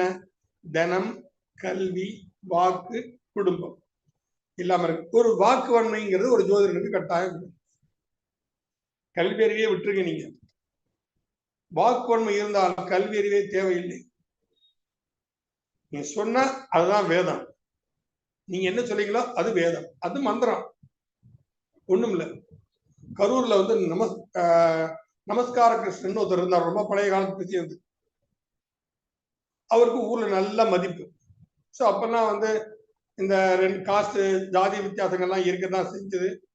ஒரு பக்கத்துல மற்றவங்க எல்லாம் இந்த பறையர்கள் இவங்கெல்லாம் இருக்கதான் செஞ்சாங்க. இந்த பறையர்கள்ங்கிறதுல வந்து உண்மையில ஜாதி அடிப்படையில் வந்ததே கிடையாது. ராஜா ஒரு விஷயத்த ஊர் மக்கள் சொல்லணும்னா பறையடிக்கணும் கூப்பிட்டு சொல்லுவாங்க. இந்த பறையடிக்கிறவங்க வந்து அங்கங்க இருந்துட்டு இருந்தாங்க. இப்ப இவங்களை தேடி பிடிக்க முடியலன்னு சொல்லி இவங்க எல்லாம் ஒரு ஓரமா அரசு ஊழியர்களாக இருந்து போய் இப்ப என்ஜிஓ காலனி சொல்றோம் இல்லையா, அது மாதிரி ஒரு ஓரத்துல இருந்து அங்க பறையடிக்கிறவங்க கூட அங்கதான் இருக்கணும். அப்பதான் எப்ப வேணாலும் ஒருத்தரை கூட்ட முடியும் அப்படின்னு சொன்னா அவங்க பறையருங்கிறத வந்து இந்த ஆங்கிலேயர் வந்து ஜாதியா மாத்தி விட்டாங்க. ஜாதி பிரிவினை கொண்டு வந்த பிறகு அரசியல்வாதிகளும் ஆட்சியாளர்களும் தானே தவிர மக்கள்கள் யாராலும் பண்ணது கிடையாது. அப்போ வந்து அவங்களை கூட்டிச்சு சொல்லிட்டு இருப்பாங்க, அவங்க வந்து பறையடிப்பாங்க. ஏன் சொல்ல வரேன்னா, இப்போ ஒரு மந்திரிக்க கூடியவர் புஷ்பராக கல் புஷ்பராக்கல்ல பொடி பண்ணி பாம்பு கடிச்ச இடத்துல வச்சா விஷமுறை வெளியே வந்து மாணிக்கங்கள் புஷ்பராகல்ல மாணிக்கம். இப்போ வந்து ஒரு பையனுக்கு வந்து பாம்பு கடிச்சுட்டு தூக்கிட்டு வந்திருக்காங்க. தூக்கிட்டு வந்தா நீங்க வந்து நல்ல மதிக்கக்கூடிய எல்லாரையும் மனசுல மதிக்கக்கூடியவர் தான், பிராமண சமுதாயத்தை சேர்ந்தவர். போடா வெளியே அப்படின்னு வீட்டுக்குள்ள உட்காந்துருக்காங்க. அவங்க வர்றாங்க, பையனை தூக்கிட்டு போடா வெளியேன்னாரு. அவங்க ஒரே மூச்சு அடிச்ச மாதிரி போச்சு. என்ன எல்லாரையும் மதிப்பை போய் பேசுறது, இவங்க வந்து போடா வெளியேன்னு சொல்லிட்டாங்க. வருத்தப்பட்டு போயிட்டாங்க. எங்க பார்த்து பச்சையில வைக்கிறாங்க, அது வைக்கிறாங்க, இது வைக்கிறாங்க, என்னெல்லாம செஞ்சுட்டு இருக்கிறாங்க. இவரு சாயந்தரமா அந்த தெரு பக்கமா போறாரு. போகும்போது எல்லாரும் மூஞ்சி தூக்கிட்டு உட்காந்துருக்காங்க, நின்றுட்டு இருக்காங்க. ஏன்பா என்னை பார்த்தாலே வணக்கம் சொல்லுவீங்க, எல்லாரும் மூஞ்சி தூக்கிட்டீங்கன்னா என்ன விஷயம்னு கேட்டபோது, ஐயா காலைல உங்க வீட்டுக்கு வந்தோம். ஆமா சரி வந்தீங்க ரைட்டு, என்ன ஆச்சு அப்படின்னாரு. போடா வெளியே நீங்க விரட்டி விட்டீங்கன்னு. ஏய் நான் போடா வெளியேன்னு சொன்னா அந்த விஷத்தடா உங்களை சொல்லடா, அந்த விஷம் பையனுக்கு இறங்கிச்சா இல்லையா, நீ எந்த ஹாஸ்பிட்டல் தூக்கிட்டு போனீங்க. அப்பதான் அவங்க உணர ஆரம்பிச்சது. ஏன் சொல்ல வரேன்னா, வாக்கு வன்மையை ஒருவன் மேம்படுத்தி கொண்டு விட்டால் அவன் என்ன சொல்கிறானோ அதுதான் வேதம். அதை நிறைவேற்றுற வேலையை தான் ஆண்டவர் செய்யறார். என்னுடைய பக்தன் ஒரு விஷயத்தை சொல்லிட்டான், அந்த பக்தனுக்காக அந்த விஷயத்தை நான் நடத்தி காட்டுவேன். அதனாலதான் எந்த பரிகாரம் சொல்லுதா இருந்தாலும் நீங்க ஒரு கோயிலுக்கு போங்க ரெகுலரா, அந்த கோயில்ல நீங்க வழிபடக்கூடிய தெய்வத்துக்கிட்ட இவனை பரிகாரத்துக்கு அனுப்புங்க. நீங்க அனுப்பினீங்கன்னா அது கண்டிப்பா நடக்கும். இப்ப வந்து ராமேஸ்வரன் அடிக்கடி போது இன்னும் காரணங்கள்லாம் இருக்கு. அங்க நம்பு நாயகின்னு ஒரு அம்மனோட கோயில் இருக்கு. அங்க வந்து பெண்களே போய் உட்காந்து அவங்களே மஞ்சளை அரைச்சி அங்க அம்மியெல்லாம் நிறைய அம்மியெல்லாம் அடுக்கி வச்சிருக்காங்க. அந்த மஞ்சளை கொண்டு போய் அம்மனுக்கு சாத்துவாங்க. நம்ம சொல்ற குறைகளை வந்து அந்த பூசாரி வந்து அந்த அம்மனோட காதுல சொல்லுவாரு. அங்கிருந்து அவங்க கொஞ்சம் மஞ்சள் எடுத்து கொடுப்பாங்க. பெண்கள்னா மஞ்சள் கொஞ்சம் எடுத்து கண்ணை தடவிக்க வேண்டியது, ஆண்கள் நெத்தியில வச்சுக்க வேண்டியது, ரொம்ப நோய்வாய்ப்பட்டது கொஞ்சமா எடுத்து ஒரு கடுகுல எடுத்து சாப்பிட வேண்டியது. எல்லா வகையான பிரச்சனைகளும் தீருது. நம்பு நாயகின்னு பேர் அந்த அம்மனுக்கு. ராமேஸ்வரத்துக்கு நான் வந்து சும்மா போகல, எவ்வளவு சில இதெல்லாம் வந்து எனக்கு செலவா பிடிச்சிமா, பஸ்ஸை பிடிச்சு போனா வந்து அந்த வேலையை முடிச்சு வந்துருந்தோம். ஒரு 50 கிராம் விரலி மஞ்சள் உங்க வேலை முடியுது, போக்குவரத்து பஸ் சார்ஜ், சாப்பிட போறீங்க உங்க வயது. ஸோ இந்த மாதிரி சுய கர்மா அப்படின்னா நம்மளுடைய வாக்கு வந்து என்னைக்குமே சுத்தமா இருக்கும். சொல்வதெல்லாம் உண்மையாக இருக்கட்டும், ஆனால் எல்லா உண்மையும் சொல்ல வேண்டும் என்று அவசியம் கிடையாது. ஒரு தப்பு நடக்கிற தப்புன்னு தெரியும், அதை ஊருக்குள்ள சொல்றது நம்ம வேலையா? நமக்கு வாக்கு தோஷம் ஏற்பட்டுரும், சரஸ்வதி கோவப்பட்டுருவா, நம்ம வாக்கு வன்மை போயிடுவது. அந்த வாக்கு வன்மை வாக்கு தோஷத்தை இறங்கக்கூடாது. இது நம்ம பூர்வ புண்ணிய ஸ்தானத்திற்கு 10ஆம் இடம், 5ஆம் இடத்திற்கு 10ஆம் இடம், 2ஆம் இடம். நாம இன்னைக்கு கெட்டு போய் இருக்கிறோம், வருமானம் இல்லை, ரொம்ப கஷ்டப்படுறோம் அப்படின்னு சொன்னா பூர்வ புண்ணியத்தை நம்ம புண்ணிய காரியங்கள் எதுவும் செய்யவில்லைன்னு அர்த்தம். அப்ப அது என்ன செய்யணும்? இந்த ஜென்மத்தாவது நல்ல காரியங்களை செய்யணும். யாரை பார்த்தாலும் எரிஞ்சு விடுறது, சண்டை போடுறது, திட்டுறது, அதெல்லாம் இருக்கக்கூடாது. மனிதாயமானத்தோட நடக்கணும். ஐயங்காரெல்லாம் பார்த்தா இருக்கிறது அடியேன் அடியேன்பாங்க. தன்னை தாழ்த்தி கொண்டு பேசக்கூடியவர்கள் இவர்களால் தனிமானுடைய பரிபூர்ண அணுகுங்க. அப்போ தனக்கு கீழே இல்லைங்க, பாருப்பா உன்னை நம்பித்தானப்பா அந்த கம்பெனியே ஓடுது, உன்ன மாதிரி வேலைக்காரங்க சரியா வேலை எப்படிப்பா புடப்படுது சொல்லுங்களேன். நான் பெரிய முதலாளி போய் சண்டை போட்டு இருந்தீங்கன்னா அவன் மனசு கஷ்டப்படும், நமக்கு இங்க வேலை கிடைக்கும், வேற மாதிரி பிரச்சனைகள் வந்து சேர்ந்துடும். அப்போ அந்த பூர்வ புண்ணிய ஸ்தானம் அப்படின்னு சொல்லக்கூடிய இடத்துக்கு 10ஆம் இடமாக வருவது 2ஆம் இடம். அப்ப 2ஆம் இடம் கெட்டு போச்சுன்னா நம்ம பூர்வ புண்ணியம் கண்டிப்பா கெட்டு போய் தான் இருக்கும். நல்லா நீங்க பாத்துக்கோங்க, எந்த ஜாதகம்னா நீங்க பாருங்க, 2ஆம் இடம் சரியில்லை அப்படின்னா, 2ஆம் இடத்தை பாபகிரகம் இருக்குன்னா 5ஆம் இடமும் அடிபட்டு கூட 5ஆம் இடத்துக்கு அதிபதியாவது அடிபட்டு கண்டிப்பா வந்து வீக்னஸ் இருக்கும். அது அப்ப அதுக்குண்டான வழிபாட்டு முறைகளை நாம் செஞ்சோம் அப்படின்னா அது வந்து நமக்கு மிகவும் ஒரு அற்புத நற்பலன்களை கண்டிப்பாக கொடுக்கும். சரி, இப்ப இந்த 2ஆம் இடத்திற்கு 10ஆம் இடம் என்ன? 11. 11ங்கிறது பொதுவாக நாம் வந்து லாபஸ்தானம் சொல்றோம். காலபுருஷனுக்கு லாபஸ்தானம் கும்பராசி, அது காலபுருஷனுக்கு பாதகஸ்தானம் வருது. ஒவ்வொரு லக்னத்துக்கும் அது மாறுபட்டு வரலாம் இல்லைங்களா? லாபம்ங்கிறது என்ன? நாம் சேர்த்து வைத்த புண்ணியம். ஏன்னா 5ஆம் இடம் நேரம் பார்க்குமே, நீ தப்பு செஞ்சா உனக்கு லாபம் அங்க அடிபட்டு போய் கிடக்கும், நீ நல்லது செஞ்சா டெபாசிட் ஏறிட்டே இருக்கும். இப்ப வந்து கேந்திர திரிகோணங்கள்ல சுப கிரகங்கள் இருந்து மறைவு ஸ்தானத்துல பாப கிரகங்கள் இருந்தா பணம் அவங்கள்ட்ட நிறைய சேரும், ஆட்டோமேட்டிக்கா பணம் சேரும். எவ்வளவு செலவு பண்ணி பயில உங்களுக்கு டெபாசிட் இருந்துகிட்டே இருக்கும். அப்ப இல்லைன்னா இது எந்த வகை கர்மாவால் நமக்கு தாக்கப்பட்டு இருக்கிறதுங்கிறத உணர்ந்து அது அந்த ஸ்தானத்தை நம்ம சரி பண்றதுக்கு உண்டான வேலைகளை நம்ம வந்து கண்டிப்பாக நம்ம வந்து பார்க்கணும். நம்ம எல்லாரும் பார்த்து வரோம், தாய் வழி கர்மா, தந்தை வழி கர்மா, சுய கர்மா. அப்ப அந்த ஸ்தானத்துக்கு உண்டான பலவீனத்தை போக்குவதற்கு உண்டான வேலை செய்யணும். அப்ப 2ஆம் இடத்தை பலப்படுத்தணும். என்ன அர்த்தம்? என்ன செய்யணும்? குழந்தைகளுக்கு கல்வி சாதனங்கள் வாங்கி கொடுக்கணும். ஏழை குழந்தைகளுக்கு கல்விக்கு உண்டான சாதனங்களை வாங்கி தர வேண்டும். நல்ல விஷயங்களை படிக்கணும். சமஸ்கிருதத்துக்கு ஈக்குவலா தமிழ்ல வந்து நிறைய பாடல்கள் இருக்கிறது. தேவாரம், திருவாசகம், விநாயகரகவல், கீத கடவுதி சிந்தாமணி போல் பாதச்சலப்படி பன்னிசி பாட விநாயகரகவல் சொல்லுங்க, அது எவ்வளவு பெரிய மகத்துவம் இருக்கு தெரியுமா? அபிராமி அந்தாதி, இதெல்லாம் தமிழ் செய்யுள் தானே. இதுல தமிழ்ல இருக்குன்னா வேலையிலன்னு அர்த்தமா? அதெல்லாம் கிடையவே கிடையாது. சொன்னவங்க வாக்கு அப்படி, அந்த சொன்னவங்க வாக்கு அப்படி இருக்கு. அதை நாம சொன்னோம் அப்படின்னு சொன்னா அதுக்குண்டான முழுமையான ஒரு தன்மை நமக்கு நிச்சயமாக கிடைக்கும். அப்ப இந்த வாக்கு வன்மையை மேம்படுத்த வேண்டும். வாக்கு நம்ம மேம்படுத்திட்டே இருந்தோம் அப்படின்னு சொன்னா நாம என்ன சொல்றோமோ அதுதான் மந்திரம். இதுக்குன்னு ஸ்பெஷல்லா போய் நீங்க போய் கத்துக்கிட்டே வர வேண்டாம். இதுக்கு வந்து எல்லாருமே வந்து நான் ஏற்கனவே சொன்ன மாதிரி குருவுக்கு 11ஆம் இடத்துல உள்ள நட்சத்திரத்தின் அதிபதியை உபாசனை வாங்கணும், தீட்சை பெறணும். அதுக்கு ஒரு நல்ல பண்டிதர் தீட்சையை பெற்று அதை நீங்க உபாசனை பண்ணிட்டாங்க. ஒரு 10 நாள் எடுத்துக்கோங்க. ஒரு நாளைக்கு 10,000 ஜபம், 10 நாள் 1 லட்சம் ஜபம் வந்துடும். அந்த ஜபம் ஒரு சும்மா ரொம்ப ஓம் ஸ்ரீம் ஸ்ரீயை நமக மகாலட்சுமி கொண்டான ஒரு இதை மந்திரம் சிம்பிள். ஓம் ஸ்ரீம் ஸ்ரீயை நமக. அந்த மந்திரத்தை ஒரு நாளைக்கு 10,000 தடவை சொல்றது ஒரு கஷ்டமே கிடையாது. ஏன்னா ஒரு காலையில ஒரு 3000 தடவை சொல்லுங்க, சத்தியான ஒரு 3000 சொல்லுங்க, ராத்திரி ஒரு 4000 சொல்லுங்க, 3 வேலை முடிஞ்சிடும். இந்த 10 நாளைக்கு வந்து நீங்க சம்பாத்தியத்தையே பார்க்க கூடாது. நீங்க எந்த சம்பாத்தியம் இல்லாம இந்த 10 நாள் அதான் உங்களுக்கு வீட்டு விளக்கு தீட்டுகள் இல்லாம இருக்கணும். அது மாதிரி வேற காரியங்கள் நம்ம போய் இருக்கக்கூடாது. அந்த மாதிரி இந்த 10 நாள் ஒதுக்கி 1 லட்சம் ஜபம் பண்ணிட்டு நீங்க அப்புறம் நீங்க ஜோதிடத்துக்கு புக்கு கையில எடுங்க. நீங்க கஸ்டமரை ஏன் தேடுறீங்க? ஆண்டவன் மட்டும் அனுப்புவான். யார் யாருக்கா நல்லது பண்ணணும்னு நினைக்கிறானோ அவங்க அப்புறம் இந்த ஜோதிடத்தை போ, இவங்க உனக்கு வழிகாட்டுவாங்கன்னு நீங்க சொல்றது பூரா அவங்களுக்கு வேத வாக்கான்னு. என்னோட நிலைமை இன்னைக்கு அதுதான். சிவன்கிட்ட பிரார்த்தனை பண்றேன், யாரை நீ நல்வழிப்படுத்தணும்னு நினைக்கிறியோ, யாரோட கர்மவினையை நீ தீக்கணும்னு நினைக்கிறியோ, எனக்கு என்கிட்ட அவனை மத்திர நீ அனுப்பு. வீட்டு வாசல போர்டு கிடையாது. ஜோதிட சாம்ராட் ஹரிஹரன் சல்மான் நிறைய பேர் சொல்றாங்க, நான் போர்டு கிடையாது, நான் ஜோதிடன்னு போர்டே போட்டுக்கல.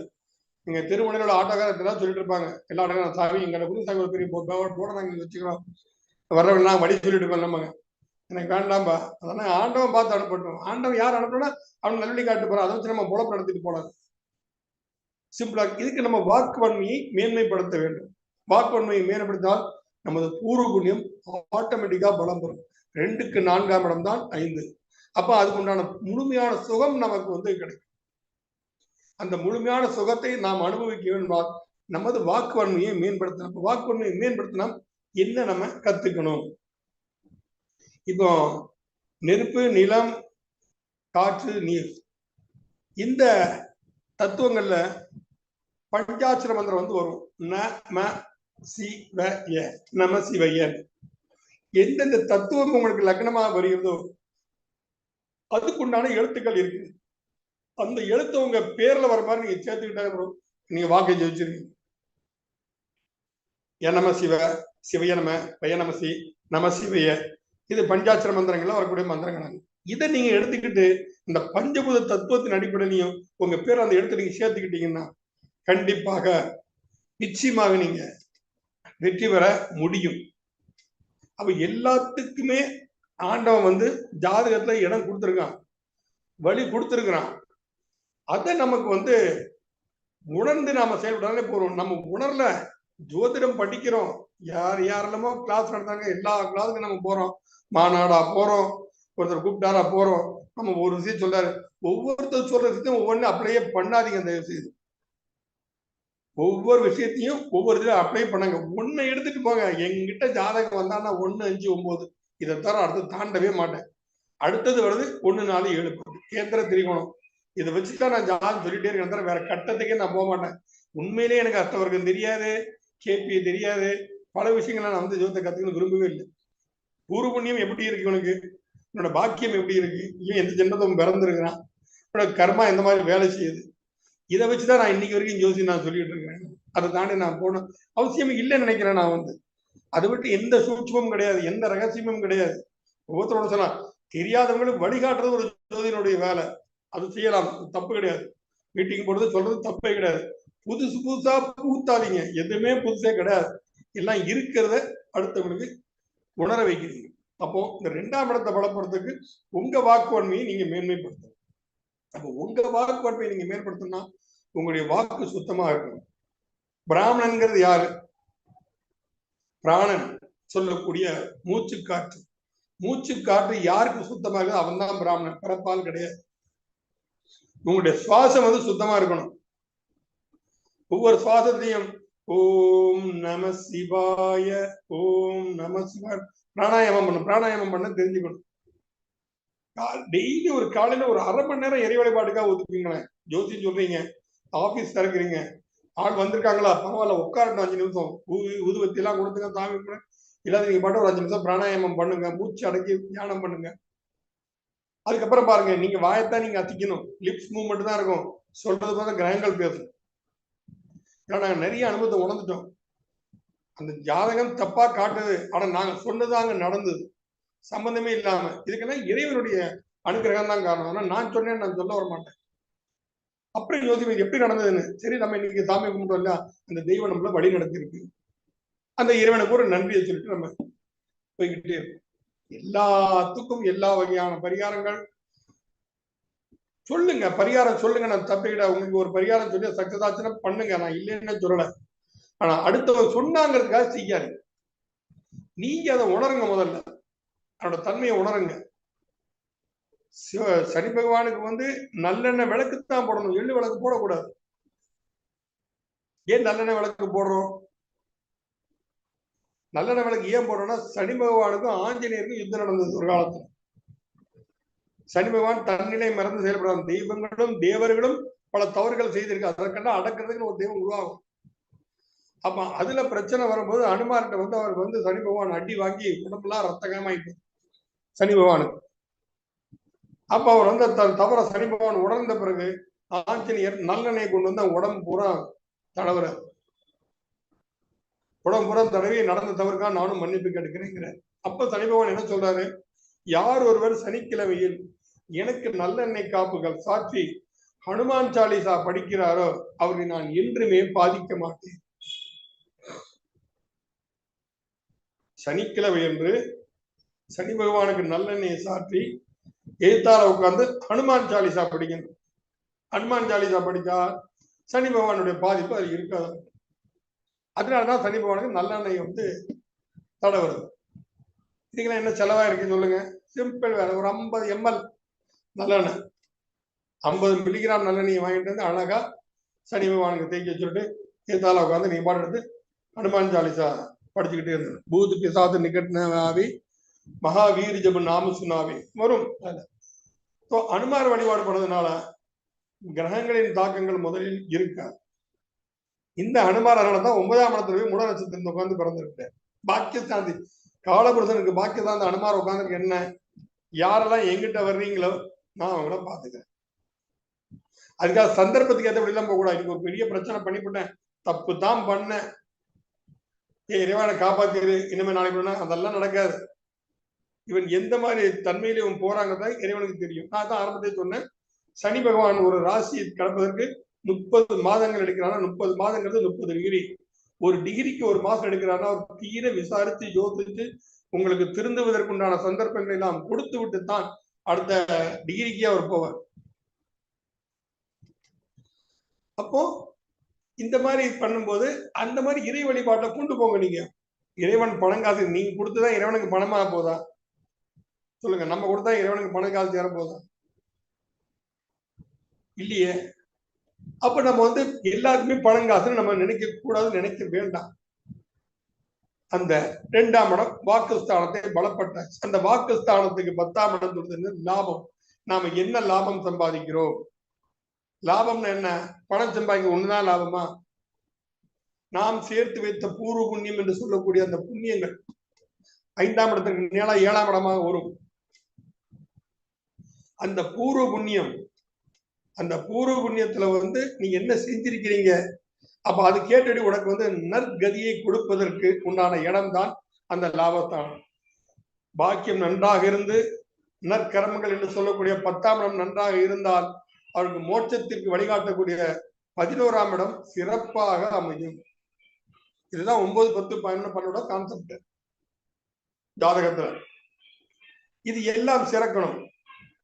அப்ப அந்த அந்த லாபம் உனக்கு சரி, எந்த வகையான லாபம் சேரணும்? நீ 4 பேருக்கு நல்லது பண்ணிருக்கிற, மனதால கூட யாருக்கும் கெடுதல் நினைச்சது இல்ல, எல்லாருக்கும் பரோகரமாக நாம நடந்துகிட்டு இருக்கிறோம், யாருக்கு நம்ம கெடுதல் பண்ணல, முடிஞ்சா நம்மளால உதவிதான் நம்ம செஞ்சிருக்கணும். ஏழ்மை ஒரு தவறே அல்ல, மனதுலதான் சுத்தமா இருக்கணும், மனதளவில் ஏழ்மையாக இருக்கக்கூடாது. இந்த மாதிரி தன்மை அந்த 11ஆம் இடத்திற்கு 10ஆம் இடம்ங்கிறது என்ன? 8. அங்கதான் எல்லாமே மறைஞ்சு போயிருக்கு. அந்த 8ல் தான் வந்து எல்லாமே மறைஞ்சு போயிருக்கு. ஏன் மறைவுன்னு கேட்டா, 9ஆம் இடம் தந்தை ஸ்தானம், அந்த 9ற்கு 12 8ஆம் இடம், அந்த 8ஆம் இடத்திற்கு 10ஆம் இடம் 5ஆம் இடம். அதனால தான் அப்ப செய்ய பாவம் பூரம் பிள்ளைகள் சுமப்பாங்கன்னு சொன்னது. 8ஆம் இடத்திற்கு 10ஆம் இடம் வந்து 5ஆம் இடம். அப்ப இந்த இடத்துல மறைஞ்சு போயிருக்கு எல்லாத்தையும். நீ என்ன செஞ்ச இங்க பூரா 8ஆம் இடத்துல வந்து அமைஞ்சு போய் கிடக்குது, மறைஞ்சு போய் கிடக்குது. அதை உணரணும். நாம அதை உணர்ந்துட்டாலே நமக்கு எல்லாமே ஒண்ணுக்கு ஒண்ணு 10, 10க்கு 10, 10க்கு 10 தான் வரும் எல்லாமே. அந்த அஷ்டமஸ்தானத்தை நல்லபடியா நாம் உணர்ந்துட்டு, அஷ்டமஸ்தானத்துக்கு என்னென்ன கிரகங்கள் நமக்கு இருக்கிறதோ அதை நாம புரிஞ்சுக்கிட்டோமோ, அஷ்டமஸ்தானத்துல வந்து நமக்கு என்ன களத்திர காரகனுக்கு போய் உட்காந்து, நமக்கு களத்திர ஸ்தானாதிபதி 8ல உட்கார்ந்துருக்கான். போன ஜென்மத்தை நீ வந்து பொண்டாட்டியை போட்டு அடி நொறுக்கி இருக்க, நீ இந்த ஜென்மத்தை உனக்கு வந்து வாய்க்க மாட்டா, அப்படி வாய்ச்சாலும் உன்னை பின்னி படல் எடுத்துருவான். ஈஸியா சொல்லிட்டு போயிடலாம், யோசிக்கவே வேண்டாம். அஷ்டமஸ்தானத்துல சகோதரக்காரகன் உட்கார்ந்துருந்தா, தந்தைக்காரன் உட்கார்ந்துருக்கான், தாயார் காரகன் உட்கார்ந்துருக்கிறார். யார் உட்கார்ந்து அந்த காரகத்தின் உறவுகளை நீ பூர்வ புண்ணியத்தில் மிகவும் துன்பப்படுத்தி இருக்கிறாய். இந்த ஜென்மத்தில் அவர்களால் நீ பாதிக்கப்படுவார். ஈஸ்வரனுடைய பேர்லாம் தப்பவே முடியாது. யாருமே எந்த சூழ்நிலையும் தப்ப முடியாது. திருந்துபவர்களுக்கு பிராயச்சித்தங்கள் கண்டிப்பாக உண்டு. நீங்க விட்டு மாறணும், இதுல நம்ம வெளியேறணும், இதுல முன்னேறணும். நம்ம தப்பு பண்ணிட்டோம், இனியும் நாம் தப்பு பண்ணக்கூடாதுன்னு நினைக்கிறீங்களா? அவங்களுக்கு எல்லாம் வழிவகுக்கக்கூடிய காலம்தான் இந்த வருஷத்துக்கு ஒரு தடவை வரக்கூடிய மகா சிவராத்திரி. இந்த சிவராத்திரியில் அனைத்து தவறுகளுக்கும் மன்னிப்பு உண்டு.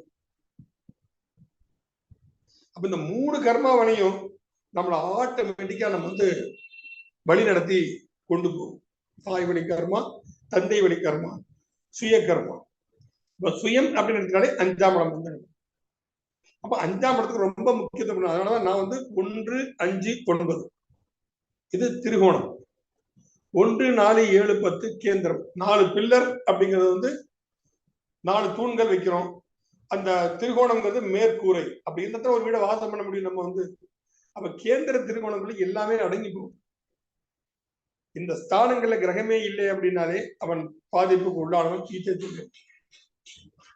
என்னைக்குமே சுபகிரகங்கள் தான் இருக்கும். ஏன் குரு நல்லவரை எல்லாத்தையும் குரு நல்லவராகவே இருந்துருவாரா? குரு கெடுதலே பண்ண மாட்டாரா? குரு கொடுத்தும் கெடுப்பார். குரு கொடுத்தும் கெடுப்பார். அஷ்டமத்து குரு நடக்குது. நீ பணம் காசுக்கா ரொம்ப கஷ்டப்பட்டுக்கிட்டு இருந்த ஒரு ஃப்ரெண்டு வர்றான், நீ ரொம்ப நாளா பணம் கணம் சொல்லிட்டு பணம் இல்ல, அஷ்டமத்து குரு நடக்கும்போது வரும், வம்புக்கு வருவான்.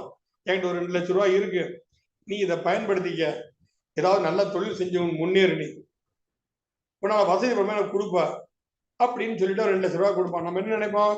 நமக்கு ரொம்ப நேரம் நல்ல நேரம் நெருங்கிருச்சு, 8ஆம் இடத்துல குரு வாக்குஸ்தானத்தை பாக்குறான், உயிர் நம்ம போவோம். அந்த 2 லட்சம் 20 லட்சத்துக்கு கடனாளி ஆக்கி விட்டுரு. அப்ப அந்த 2 லட்சம் வராமலே இருந்து போனோம் இல்லையா? அப்ப 8ங்கிற மறைவஸ்தானத்துக்கு ஒரு கிரகம் போறதுன்னா அவன் எதுக்கு போறாங்கன்னு நம்ம நல்லா பார்க்கணும். அவன் அங்கிருந்து கரெக்டா 2ஆம் இடத்தை பார்ப்பான். அது ராசி ரீதியாக இருந்தாலும் சரி, லக்ன ரீதியாக இருந்தாலும் சரி. ராசி கெட்டுல குரு போறான், தனுசு கெட்டுல குரு வந்திருக்கான், கடகத்தை உட்காந்துருக்கான். அங்கிருந்து அவன் மகரத்தை பாக்குறான். மகரத்தை என்னென்ன கிரகங்கள் உட்கார்ந்துருக்கு? எந்த ராசியாதிபதியே குரு பேருமே நீச்சமே இருக்கிறான் ஜனன ஜாதகத்துல. அப்ப கோச்சார குரு கடகத்துக்கு போகும்போது அவன் ஜனன குருவை பார்க்கும்போது ஜனன குருவின் தோஷங்களை நீக்குவதற்காக அவன் சில வேலைகளை போன. அப்போ குரு வணக்கத்தை நீங்கள் கண்டிப்பாக செய்யணும். ஆக வாழ்க்கையில் முக்கியமாக நம்ம கடைபிடிக்க வேண்டியது குரு. அதுல எந்தவித மாற்று கருத்தும் இல்லை. ஏதாவது குருவை பிடிச்சுக்கணும், பக்காவா பிடிச்சுக்கணும் குருவை. அவர் தான் உங்கள் கர்மவினியை கண்டிப்பாக தீர்ப்பார். அதே மாதிரி நாம வழிபடக்கூடிய தெய்வம், அந்த தெய்வத்தை நம்ம ரெகுலரா அதை கும்பிடணும். வருஷத்துக்கு ஒரு தடவையாவது நவக்கிரக சன்னதியில போய் 9 கிரகங்களுக்கும் வஸ்திரங்களை சாத்தி அபிஷேக ஆராதனை பண்ணி நெய்வேத்தியம் பண்ணா என்ன செலவோ அங்க யார் பூஜை பண்ணாங்க அவட சொல்லி இந்த செய்ய சொல்லிடும். அது உங்களுக்கு ஜோதிட அலுவலகம் ஆரம்பித்த நாளாக இருக்கட்டும், நீங்கள் பிறந்த நாளாக இருக்கட்டும், நீங்கள் திருமணம் செய்து கொண்ட நாளாக இருக்கட்டும், இது எல்லாமே ஒரு நாளைக்கு நீங்க வருஷத்துக்கு ஒரு தடவை செஞ்சிருங்க. வர்ற காசு கூட நம்ம சாப்பிட நினைக்க கூடாது. ஒரு நாளைக்கு ஒரு 10 ரூபா எடுத்து போட்டணும். ஒரு டீக்கு உண்டான காசு, நீங்க ஒரு டீ நம்ம கம்மியா சாப்பிட்டோம் உண்டியல்ல, வருஷத்துக்கு 3650 ரூபா வரும். போறோம். அந்த நவகிரகங்களுக்கு பூஜை கொடுக்குறது 3650 ரூபா ஆகும். 3000 ரூபா கையில கொடுங்க, 200 ரூபா நீங்க வச்சுக்கோங்க, திரும்ப எடுத்து வச்சுக்கோங்க. 9 கிரகங்களுக்கு வஸ்திரங்களை வாங்கி 50 ரூபாய்க்கு வரும். 35, 40, 450 ரூபாய்க்கு அபிஷேக சாதனங்களை வாங்கி நவகிரகங்களுக்கு நீங்க வழிபாடு பண்ணி தீபாவளி காண்டு கும்பிட்டு வந்தா, எப்பா நவகிரகங்களையும் என்னை காத்தருங்கன்னு பிரார்த்தனை பண்ணிட்டு பஞ்சபூத தத்துவங்களையும் பிரார்த்தனை பண்ணிட்டு வந்தீங்கன்னா உங்கள் வாக்குவன்மை மேன்மையாகும். இப்ப வாக்குவன்மை மேன்மையானாலே ஆட்டோமேட்டிக்கா உங்கள் லாபம் பெருகும். லாபம் பெருகினால் புண்ணியம் என்கின்ற லாபம் பெருகும் போது உங்களுடைய மறைபொருள், உங்களுக்குள் மறைந்திருக்கக்கூடிய உண்மையான தன்மை, 8ஆம் இடம் சொல்ற அந்த தன்மை எல்லாம் வெளிவரும். நீங்கள் எதை சொல்கிறீர்களோ அது மற்றவர்களுக்கு மிக ஒரு அற்புதமான ஒரு விளக்கமாக இருக்கும். அந்த விளக்கத்தின் மூலம் அவர்களும் நன்மை அடைவார்கள். நான் சொல்லுவேன், அவர்கிட்ட போங்கப்பா, அந்த ஜோசிட்டு போங்க, பக்காவா அடிச்சு பேசுறாரியா, இந்த மாதிரிதான் வேணுமோ. இதுக்கு பூராமே வாக்கு வன்மை. அதுதான் சுயகர்மால வாக்குஸ்தானத்தை கொண்டு வச்சிருக்கான். 5-2-11-8 ரொம்ப முக்கியமான இடங்கள் 5-2-18 நாம சம்பந்தப்பட்டது, அம்மா சம்பந்தப்பட்டது, அப்பா சம்பந்தப்பட்டது. நாம சம்பந்தப்பட்டதுன்னு எடுத்துக்கிட்டீங்கன்னா 5-2-11. 5ங்கிறது என்ன? நம்மளோட பூர்வ புண்ணியம். 2ங்கிறது நமது வாக்கம், தனம், கல்வி, குடும்பம். வாக்குறது யாருக்கு வேண்டாம் பைசா, யாருக்கு வேண்டாம் குடும்பம், யாருக்கு வேண்டாம் கல்வி, யாருக்கு வேண்டாம் வாக்குவன்மை, எல்லாத்துக்கும் வேணும். அதை உருவாக்கக்கூடிய தாரம் 2. அதனால் ஏற்படக்கூடிய லாபம் என்கின்ற புண்ணியம் 11ஆம் இடம். அந்த புண்ணியத்தை எடுத்து சொல்வது 8ஆம் இடம் என்று சொல்லுங்க மறைப்படும். உங்ககிட்ட இவ்வளவு திறமை இருக்கு, உங்ககிட்ட இவ்வளவு சக்தி இருக்கு, முன்னால் இவ்வளவு விஷயங்களை சாதிக்க முடியும், அதை நீ செஞ்சு கொண்டு வா. அதை விட்டுப்பட்டு நீ தேவையில்லாம மற்ற விஷயங்களை இறங்கின அப்படின்னா should be punished. அது எப்படி பனிஷ் பண்ணும் அப்படின்னா 7ஆம் இடம் பாதிக்கப்படும், 10ஆம் இடம் பாதிக்கப்படும், 6ஆம் இடம் 6ஆம் இடத்துல நம்ம வந்து வியாபாரம் தொழில்னு சொல்றோம். அந்த வியாபாரம் தொழில் எப்படிங்க? பித்திருக்கர்மாவை நீ தீக்காம வியாபாரம் தொழில் இறங்கினா வியாபாரம் தொழில் நஷ்டம் தான் அடையும். உங்க அப்பா அடுத்த சொத்தை கொள்ளையடிச்சு வச்சிருந்தாரு, அந்த சொத்தை வச்சு நீங்க வியாபாரம் பண்ண போறோம், கொஞ்சத்தை அடுத்த கொள்ளையடிச்சிட்டு போயிருவான், நீ ரோட்ல தான் நிக்கணும், ஒண்ணும் செய்ய முடியாது. 6ஆம் இடத்துல 6ஆம் அதிபதி ஆட்சி உச்ச பலம் பெற்று உட்கார்ந்து இருக்கிறாரு, மூல திரிகோணத்தோட புதன் உட்கார்ந்து இருக்கிறாரு. எல்லாம் சாதிச்சலாம், ஒன்னும் சாதிக்க முடியாது. எல்லா பாவங்களையும் எது பாசிட்டிவோ அதோட நெகட்டிவ் அங்கதான். தைரியம்னா பயமும் அந்த இடம் தான். முயற்சி அப்படின்னா முயற்சி கெடுவினையும் அந்த இடம் தான். அந்தந்த ஸ்தானங்கள் தான் பாசிட்டிவையும் சொல்லும், நெகட்டிவையும் சொல்லும். நம்ம பாசிட்டிவ் மாத்திரம் எடுத்துட்டு போனோம் அப்படின்னு சொன்னா எந்த வேலையும் நடக்காது. நல்லா நீங்க இந்த விஷயத்துல வந்து புரிஞ்சுட்டே பார்த்துட்டே போலாம். அப்போ இந்த 7ங்கிறது வந்து 7ஆம் இடத்துல வந்து இன்னொன்னு புத்திரதா நட்சத்திரம் சொல்லக்கூடிய சுவாதி நட்சத்திரம். சுவாதி நட்சத்திரம் 4ஆம் பாதம் நவாம்சத்துல எங்க வரும்? குருவோட வீட்டுல வரும். அப்ப சுவாதி நட்சத்திரம் இருக்கக்கூடிய ராசியாதிபதி சுக்கிரன் மீனத்துல உச்சமாறார்.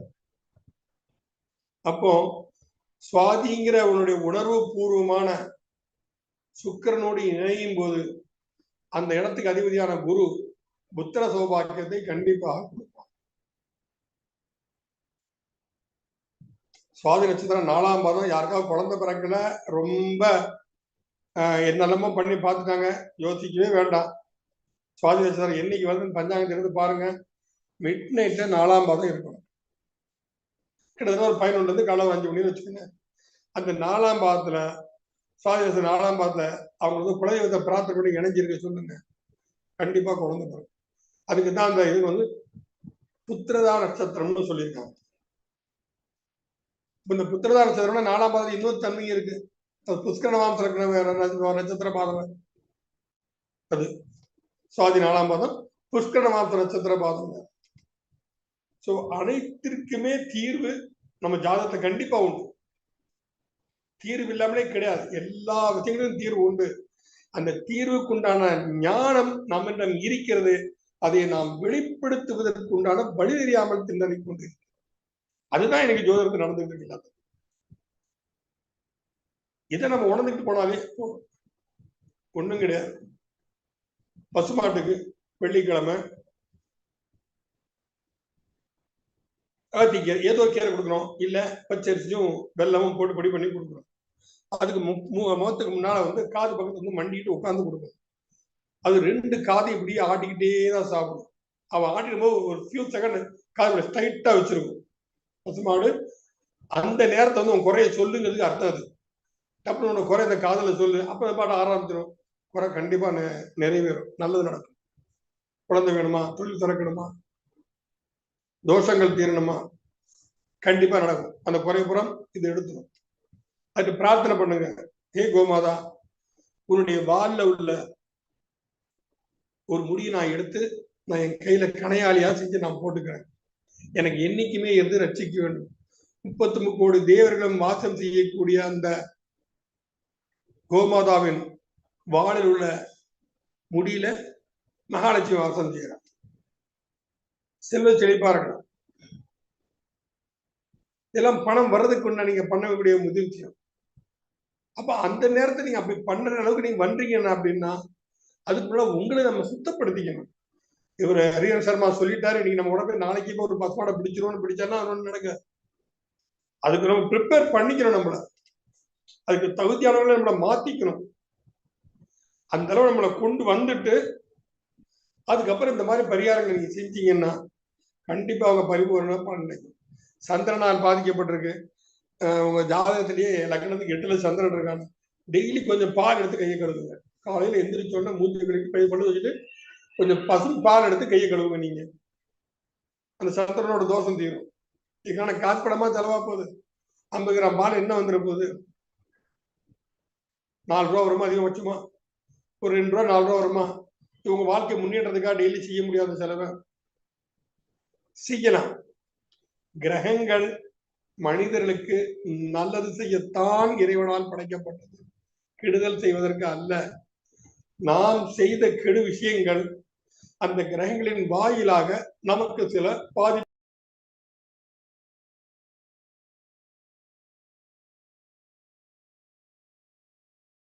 தானம் பாதிக்கப்பட்டிருக்கிறது. அப்ப மனைவிக்கு நம்ம ஏதோ போன ஜென்மத்தை துரோகம் பண்ணியிருக்கோம், பெண்களுக்கு ஏதோ துரோகம் பண்ணியிருக்கோம். அப்ப இந்த ஜென்மத்தை பெண்களை தாய் அமைத்த பிறகு அபிராமி பற்ற சொன்ன மாதிரி கஞ்சி காமாட்சி, காசு விசாலாட்சி, மதுரை மீனாட்சியில் போய் விழுந்து வணங்க, தப்பே இல்லையே. அந்த பெண்களின் ஆசீர்வாதம் பரிபூர்ணமாக கிடைக்கும். செவ்வாய் பாதிக்கப்பட்டிருக்கு, அதுக்கு செவ்வாய் தோஷம் அது நிறைய சொல்லிட்டு இருக்கோம். அதெல்லாம் வேற அடுத்த சமயத்தை நம்ம வந்து பார்க்கலாம். இன்னொரு சந்தர்ப்பத்தை வந்து சகோதரத்துவத்தோடு இருக்கிறவங்க நீங்க உதவி பண்ணுங்க. அவர் சொன்னான், எந்த ஜென்ம செஞ்சு பண்ணுவோம், எனக்கு ஒரு அண்ணனா இருந்து உதவி பண்ணீங்கம்மா. அப்ப செவ்வாய் தானே அடிபட்டு போகுது. எந்த கிரகமா இருந்தாலும் அந்த கிரகத்தின் காரகத்துவத்தை மதித்து நடக்க பழகி கொண்டால் அந்த கிரகத்தின் காரகத்துவால் ஏற்படைய பாதிப்பிலிருந்து நாம் ஆட்டோமேட்டிக்காக நம்ம காப்பாற்றப்படுவோம். அது இந்த மாதிரி தன்மையில பூரா நம்ம வந்து உணரணும். நம்ம ஜாதகங்கள் இதை பூரா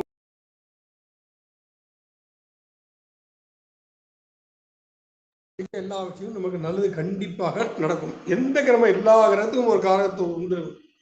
புதன் தாய்மாமன், சந்திரன் தாய், சூரியன் தந்தை, ராகு என்றால் பாட்டன், கேது என்றால் பாட்டனுடைய மனைவி பிதாமகி, அப்படி நம்ம சொல்லலாம். வந்து நம்ம இத மாதிரி எல்லா கிரகத்தின் காரகத்துவத்துக்கு உண்டான உறவுகள் இருக்குல்ல, அந்த உறவுகளுக்கு நாம் மதிப்பளித்தாலே அந்த கிரகங்களின் காரகத்துவங்கள் நமக்கு அருமையாக நமக்கு வந்து செயல்படும். சரி, லக்ன சந்திர சந்தாசகம் இருக்கு. லக்னத்துக்கு 8ல வந்து சந்திரன் இருக்கான், ரெகுலரா லக்ன சந்திர சஸ்தாசகம். வளர்பிறை திருதியை எண்ணிக்கை, வளர்பிறை திருதியை அன்று சாயந்தரம் 6:30 மணிக்கு இந்த திருதியை திதி இருக்கணும். நவகிரக சந்திரனுக்கு வந்து பால், தயிர், இளநீர், பன்னீர் இதால அபிஷேகங்கள் செய்துவிட்டு வெண்மை நிற வஸ்திரங்கள் சாத்தி வெண்ணிற பூக்களால் அவருக்கு அர்ச்சனை பண்ணிட்டு அவர்கிட்டே சொன்னா சக்கரை பொங்கல் செஞ்சு கொண்டு வந்துருவாரு. ஒரு சின்னதா ஒரு 100 தண்ணி பாட்டில் வந்து 250 ml வருது, 1 வருது. அதை வாங்கிட்டு ஒரு சருகு துணையில வச்சு சந்திரனை தரிசனம் பண்ணிட்டு 3ஆம் முறை சந்திரனை தரிசனம் பண்ணிட்டு அதை நீங்க வரவங்களுக்கு விநியோகம் பண்ணுங்க. எவ்வளவு இருக்கு அவ்வளவு விநியோகம் பண்ணுங்க, சக்திக்கு தந்தபடி பண்ணுங்க. இது இந்த லக்ன சந்திர சந்திராஷ்டக தோஷம் ஜென்மத்துக்கு திரும்ப உங்களை பாதிக்காது. நதிகளுக்கு போறோம், நதிகளில் குளிக்கிறோம், நதிகளில் சிறுநீர் கழிப்பது, நதிகளில் உமிழ்வது, நதிகளில வந்து நம்ம துணியை பிழியறது. துணியெல்லாம் தண்ணிக்குள்ள பிழியவே கூடாது, கரையில தான் பிழியணும் தண்ணியை. துணி அலசத்துக்கு நதியை பயன்படுத்திக்கும், கரையில வந்து பிழிங்க. பழைய துணி தூக்கி நதியில போடுறது, கடல்ல போடுறது, இது எல்லாமே வருண தோஷத்தை ஏற்படுத்தும். வருண தோஷம் ஏற்பட்டால் ஜலதோஷம், சைனஸ் ப்ராப்ளம் எல்லாமே கண்டிப்பாக அவங்களுக்கு வரும். இயற்கை கொடுத்த பொருளை நாம் அனுபவிக்க கற்றுக்கொள்ள வேண்டுமே தவிர அது இல்லாம தோஷங்களை ஏற்படுத்த விடக்கூடாது. இந்த மாதிரி விஷயங்கள் எல்லாம் நம்ம செஞ்சுட்டு போனாலே ஜாதகங்கள் இதெல்லாம் நம்ம வந்து ஒரு பார்த்து அவங்களோட சொல்லலாம். நம்ம வந்து ஈஸியா சந்திரகுன்னா சந்திரகுண்டான பிராய்ச்சித்தங்கள். அம்மா மதிச்சு நடந்துக்கோ, அம்மாவை நீ வந்து காலில் விழுங்கி என்னைக்குமே ஆசீர்வாதம் வாங்கிட்டு போ. அந்த சிம்மராசிக்காரங்களுக்கு இல்ல 9ஆம் இடத்துல சிம்மலக்கணக்காரங்களும் இல்ல 9ஆம் இடத்த சூரியன் எல்லாருமே நான் சொல்ல முடியும் தான். டெய்லி காலையில் எந்த சொல்ல உங்க அப்பா காலில் விழு. அவர் நல்லவரோ கெட்டவரோ குடியாரனோ எப்படின்னா இருந்து போடும். அப்பா உங்க கையால் அந்த சாவி எடுத்து கொடுப்பா, வண்டி எடுத்து நான் வெளியே போறேன், நல்லது நடக்கணும். அவர் ஆத்மா அவர் வாழ்த்தாவிட்டாலும் அந்த பித்ரு காரகன்னு ஒரு தன்மை இருக்கு இல்லையா, தந்தை காரகங்கிற தன்மை சூரியன். சூரியனோட பரிபூர்ண அனுகிரகம் கிடைக்கும். சூரியன் மிகப்பெரிய குரு. அனுமாருக்கு குருவே அவர் தான். அனைவருமே இந்த சூரிய மண்டலத்தான் போய் இடத்துல சேர போறாங்க. எல்லாரும் பிறந்தது முதல் பல தன்மைகளை கலந்து சூரிய மண்டலம் வரை சென்று அந்த சூரிய மண்டலம் தான் நிர்ணயிக்கப்படும். நீ பூமியில் திரும்ப பிறப்பியா பிறக்க மாட்டேன். வசு ருத்ர ஆதித்ய சுரூபம்னு சொல்லுவது நாங்க. அந்த 3 ரூபங்களை தாண்டி அங்க போய் அங்கிருந்தான் நிர்ணயிக்கப்படும். இப்போ 3வது தலைமுறைக்கு போன பிறகுதான் நம்ம எங்க பிறக்கணும், நாயா பிறக்கணுமா, மனசனா பிறக்கணுமா, மேன்மையான மனசனா பிறக்கணுமா, நல்ல வசதி வாய்ப்போட பிறக்கணுமா, எப்படி பிறக்கணுங்கிறது வந்து அப்ப முடிவெடுக்கப்படும். இப்போ இன்னைக்கு இப்போ வந்து நமக்கு வந்து ஒருத்தர் வந்து பணம் கேட்டு அனுப்புற, அவர் ஃப்ரெண்ட்ஷிப்பா பணம் கேட்கிறாரு. சார் எனக்கு ரொம்ப ஹெல்ப் கொடுங்க, ரொம்ப கஷ்டமாக ஒரு 5000 ரூபா அனுப்புங்க. நாம இங்க இருந்து டப்புன்னு ஜிபேல அனுப்பி விட்டுருவோம். அந்த 5000 ரூபா அவங்களுக்கு கிடைச்சிருது. நாம அனுப்பின 5000 தான் அவங்களுக்கு போறதா உறுதியா சொல்ல முடியுமா? ஏதோ ஒரு 5000 ரூபா அவருக்கு கிடைக்குது, அவ்வளவுதான். அது போலதான் எங்கோ ஒரு இடத்தில் இருந்து கொண்டு நீங்கள் அவர்கள் பேரை சொல்லி விடக்கூடிய எள்ளும் தண்ணீரும் அவர்களின் தாகத்தை தீர்க்கும். அவங்க நல்வாழ்வு வாழ்வார்கள். என்னைக்கு செஞ்ச புண்ணியமோப்பா, யார் செஞ்ச புண்ணியமோ நீ நான் நல்லா இருக்கேன், எங்க முன்னோர் செஞ்ச புண்ணியம் நான் நல்லா இருக்கேன், எங்கேயோ என் பிள்ளைங்க எனக்கு தர்ப்பண தீதி கொடுத்துட்டு இருக்காங்க, இன்னைக்கு நாங்க நல்லா இருக்கிறேன், நம்ம சொல்றோமா இல்லையா? இது பூரம் இதனோட தொடர்ச்சி தான் இந்த முன்னோர்கள் காரியம் என்று சொல்லக்கூடியது. ஆக முன்னோரியல் காரியத்திற்கு ரொம்ப ரொம்ப ரொம்ப ரொம்ப ரொம்ப முக்கியத்துவம் கொடுக்கணும். முன்னோர்கள் வழிபாடுங்கிறது ரொம்ப மகத்துவமான விஷயம். அப்பா அம்மா இல்லையா, அவங்க போட்டோ இருக்கும், போட்டோ பார்த்து கும்பிட்டுட்டு போங்க. இந்த பூமிக்கு வருவதற்கு காரணமாக இருந்தது நீங்க தான் என்னோட முள தெய்வம், என்ன ஆசீர்வாதம் பண்ணுங்க. பெற்றோர்களை வணங்கி விட்டு செல்லுங்கள், நிச்சயமா நல்லது நடக்கும்.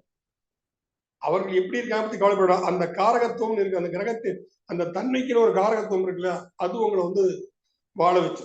இப்படி இந்த மாதிரி சின்ன சின்ன விஷயங்கள் சாதாரண நம்ம பூஜை பண்றோம், பூஜை பண்ணும்போது நைவேத்தியம் பண்றோம், சூடனம் காட்டுறோம், தூக்கம் காட்டுறோம், இடது கையால மணி எடுக்கக்கூடாது. வலது கையால மணியை எடுத்து இடது கையில வச்சுட்டு அப்புறம் அந்த தீபாவளி எடுத்து நம்ம வந்து காட்டணும் தெய்வத்துக்கு. சிம்பிள் விஷயம், சாதாரண விஷயம். இதை நம்ம செய்யறோமா தெரியாது, நமக்கு செய்யறது இல்லை. சில விஷயங்களை பார்த்து நீங்க வந்து இதெல்லாம் பண்ணிட்டே நல்லா இருக்கும். இவன் உடம்பு சரியில்லை, ராத்திரி படுத்திருக்கோம், திடீர்னு குளிர்ஜனம் அடிக்குது, அப்ப இடது கையை தலைக்கு மாட்ட வச்சுட்டு இப்ப இடது பக்கமா படுத்துக்கங்க. வலது பக்கம் நாடியில் என்ன ஓடும்? சூரிய நாடி ஓடும். சூரியன்கிறது என்ன? வெப்பம். உங்க குளிர்ஜனம் தானா தீர்ந்துடும். நைட்டோட நைட்டா தீர்ந்துடும் குளிர்ஜனம். அதே மாதிரி உஷ்ணமா இருக்கா, வலது பக்கத்தை நட வச்சுக்கோங்க, இடது பக்கத்தை மேல வச்சுட்டு படுங்க. இடது பக்கம் சந்திரன் நாடி ஓடும். சந்திரன்றது குளிர்ச்சி. அப்ப அந்த உஷ்ணத்தை அது கட்டுப்படுத்தும். எவ்வளவு விஷயங்கள் நம்ம ஜோதிடத்துல இருக்கு. நம்ம இவ்வளவு அறிமுறை பண்ணலாம், எவ்வளவு இதை செய்யலாம், ஒண்ணும் கிடையாது. நீங்க நல்ல உங்க வாக்குவன்மையை மேம்படுத்திக்கிட்டு உங்க இடத்துல நீங்க பெர்ஃபெக்டா இருந்தீங்கன்னா, நைட்டு 1 மணிக்கு ஒருத்தர் போன் பண்றாரு, இந்த மாதிரி திடீர்னு ஆக்சிடென்ட் ஆகி போச்சு, ஹாஸ்பிட்டல் அட்மிட் பண்ணியிருக்கோம், ஜோசியரியே அவரோட ஜாதத்தை பார்த்து சொல்லுங்க, அவங்க ஞாபகம் இருக்கான்னு கேட்பாங்க. நமக்கு ஜாதகம் ஞாபகம் இருக்கும், எல்லா ஜாதத்தையும் நம்ம வீட்டிலே வச்சிருக்கோம், நீ கவலைப்படாம தைரியம். அந்த நேரத்தில் நம்ம மனசுல தோணும், நீ கவலைப்படாம தைரியமா இருந்துட்டு நாம எந்த தெய்வத்தை உபாசனை எடுத்திருக்கோமோ அந்த தெய்வத்தை நீ நாமாவளி உச்சாரணை பண்ணுங்க. உங்களால் முடிஞ்ச வரைக்கும் பண்ணுங்க. படுத்து அப்படியே படுத்துருங்க, படுக்கையில் இருந்துட்டே பண்ணுங்க. ஒவ்வொரு தரையும் குளிச்சு கிழிச்சிட்டு வந்து பண்ண அவசியம் இல்லை. மூஞ்ச கடவுங்க, நெத்தில லேசர் சிறுநீர் விட்டுக்கங்க, கிழக்க பார்த்து உட்காருங்க, ஜம்முன்னு அந்த மந்திரம் சொல்லுங்க, என்ன நம்பி அவர் வந்திருக்காரு, இறைவா நீ தான் அவரை காப்பாற்றணும்னு. எப்படி சங்கரர் ஆதிசங்கரர் சொல்லி அந்த வீட்டை நெல்லிக்காய் விழுந்துச்சோ, அதே மாதிரி நீங்க சொல்லக்கூடிய மந்திரங்கள் அவரை காப்பாற்றும். இதெல்லாம் நாங்க அனுபவத்தை உணர்ந்த விஷயங்கள், அனுபவத்தை உணர்ந்திருக்கோம். இதெல்லாம் சொன்னாம பெருமை பேசுறோன்னு வரும். எங்க அனுபவத்தை சொன்னாதான் உங்களால நீங்க முயற்சி பண்ணி பார்க்கணும். நான் என்ன சொல்றேன், நான் சொன்னேங்கிறதுக்காக செய்யாதீங்க, முயற்சி பண்ணுங்க. நான் சொன்னதுக்காக எதையுமே செய்ய வேண்டாம், நீங்க முயற்சி பண்ணி பாருங்க. நீங்க உங்க வாக்குண்மையை வளர்த்துக்கங்க. 2ஆம் இடம் பலம் பட்டுச்சுன்னா உங்களுக்கு என்ன வேணும்? தனம், கல்வி, குடும்பம், வாக்கு. இதை விட வாழ்க்கையில் என்ன வேணும்னு சொல்லுங்க. அதை பலப்படுத்தணும்னா அப்ப 5ஆம் இடத்தை நம்ம பூர்வ புண்ணியத்தை பலப்படுத்தணும். அப்ப இதோட லாபம் நமக்கு 11ஆம் இடம் நன்றாக கிடைக்கும். அதன் மூலம் நமக்கு உள்ள மறைந்து இருக்கக்கூடிய சக்திகள் எல்லாம் வெளியே வரும். 8ஆம் இடம் நம்மகிட்ட என்ன சக்தி இருக்கு நமக்கே தெரியாது. நமக்கு என்ன நம்மகிட்ட என்ன திறமை இருக்கு நமக்கு தெரியாது. அதுக்கப்புறம் ஆட்டோமேட்டிக்கா வெளியே வரும். அப்ப ஆட்டோமேட்டிக் வரும்போது நிச்சயம் நீங்க சாதிப்பீர்கள். சாதிக்க உங்களால் முடியும். அதை நீங்க வந்து தொடர்ந்து நீங்க வந்து செய்யலாம். அப்புறம் என்ன தலைவர், எப்படி நிப்பாட்டிக்கலாமா, என்ன போகட்டுமா? கேள்வி கேட்கறதுக்கு நேரம் கொடுக்குறீங்களா? கண்டிப்பாங்க ஐயா. அருமையான கண்டிப்பா சார். நிறைய கொடுத்திருக்கீங்க உங்க அனுபவங்களை. ஒவ்வொன்றும் ஒவ்வொரு வார்த்தையும் பொக்கிஷமா இருந்தது. வரும் தலைமுறையை நாங்க அழகா வழிநடத்தி கொண்டு போறதுக்குண்டான விஷயங்களை கொடுத்திருக்கீங்க. நன்றிகளும் வாழ்த்துகளும்.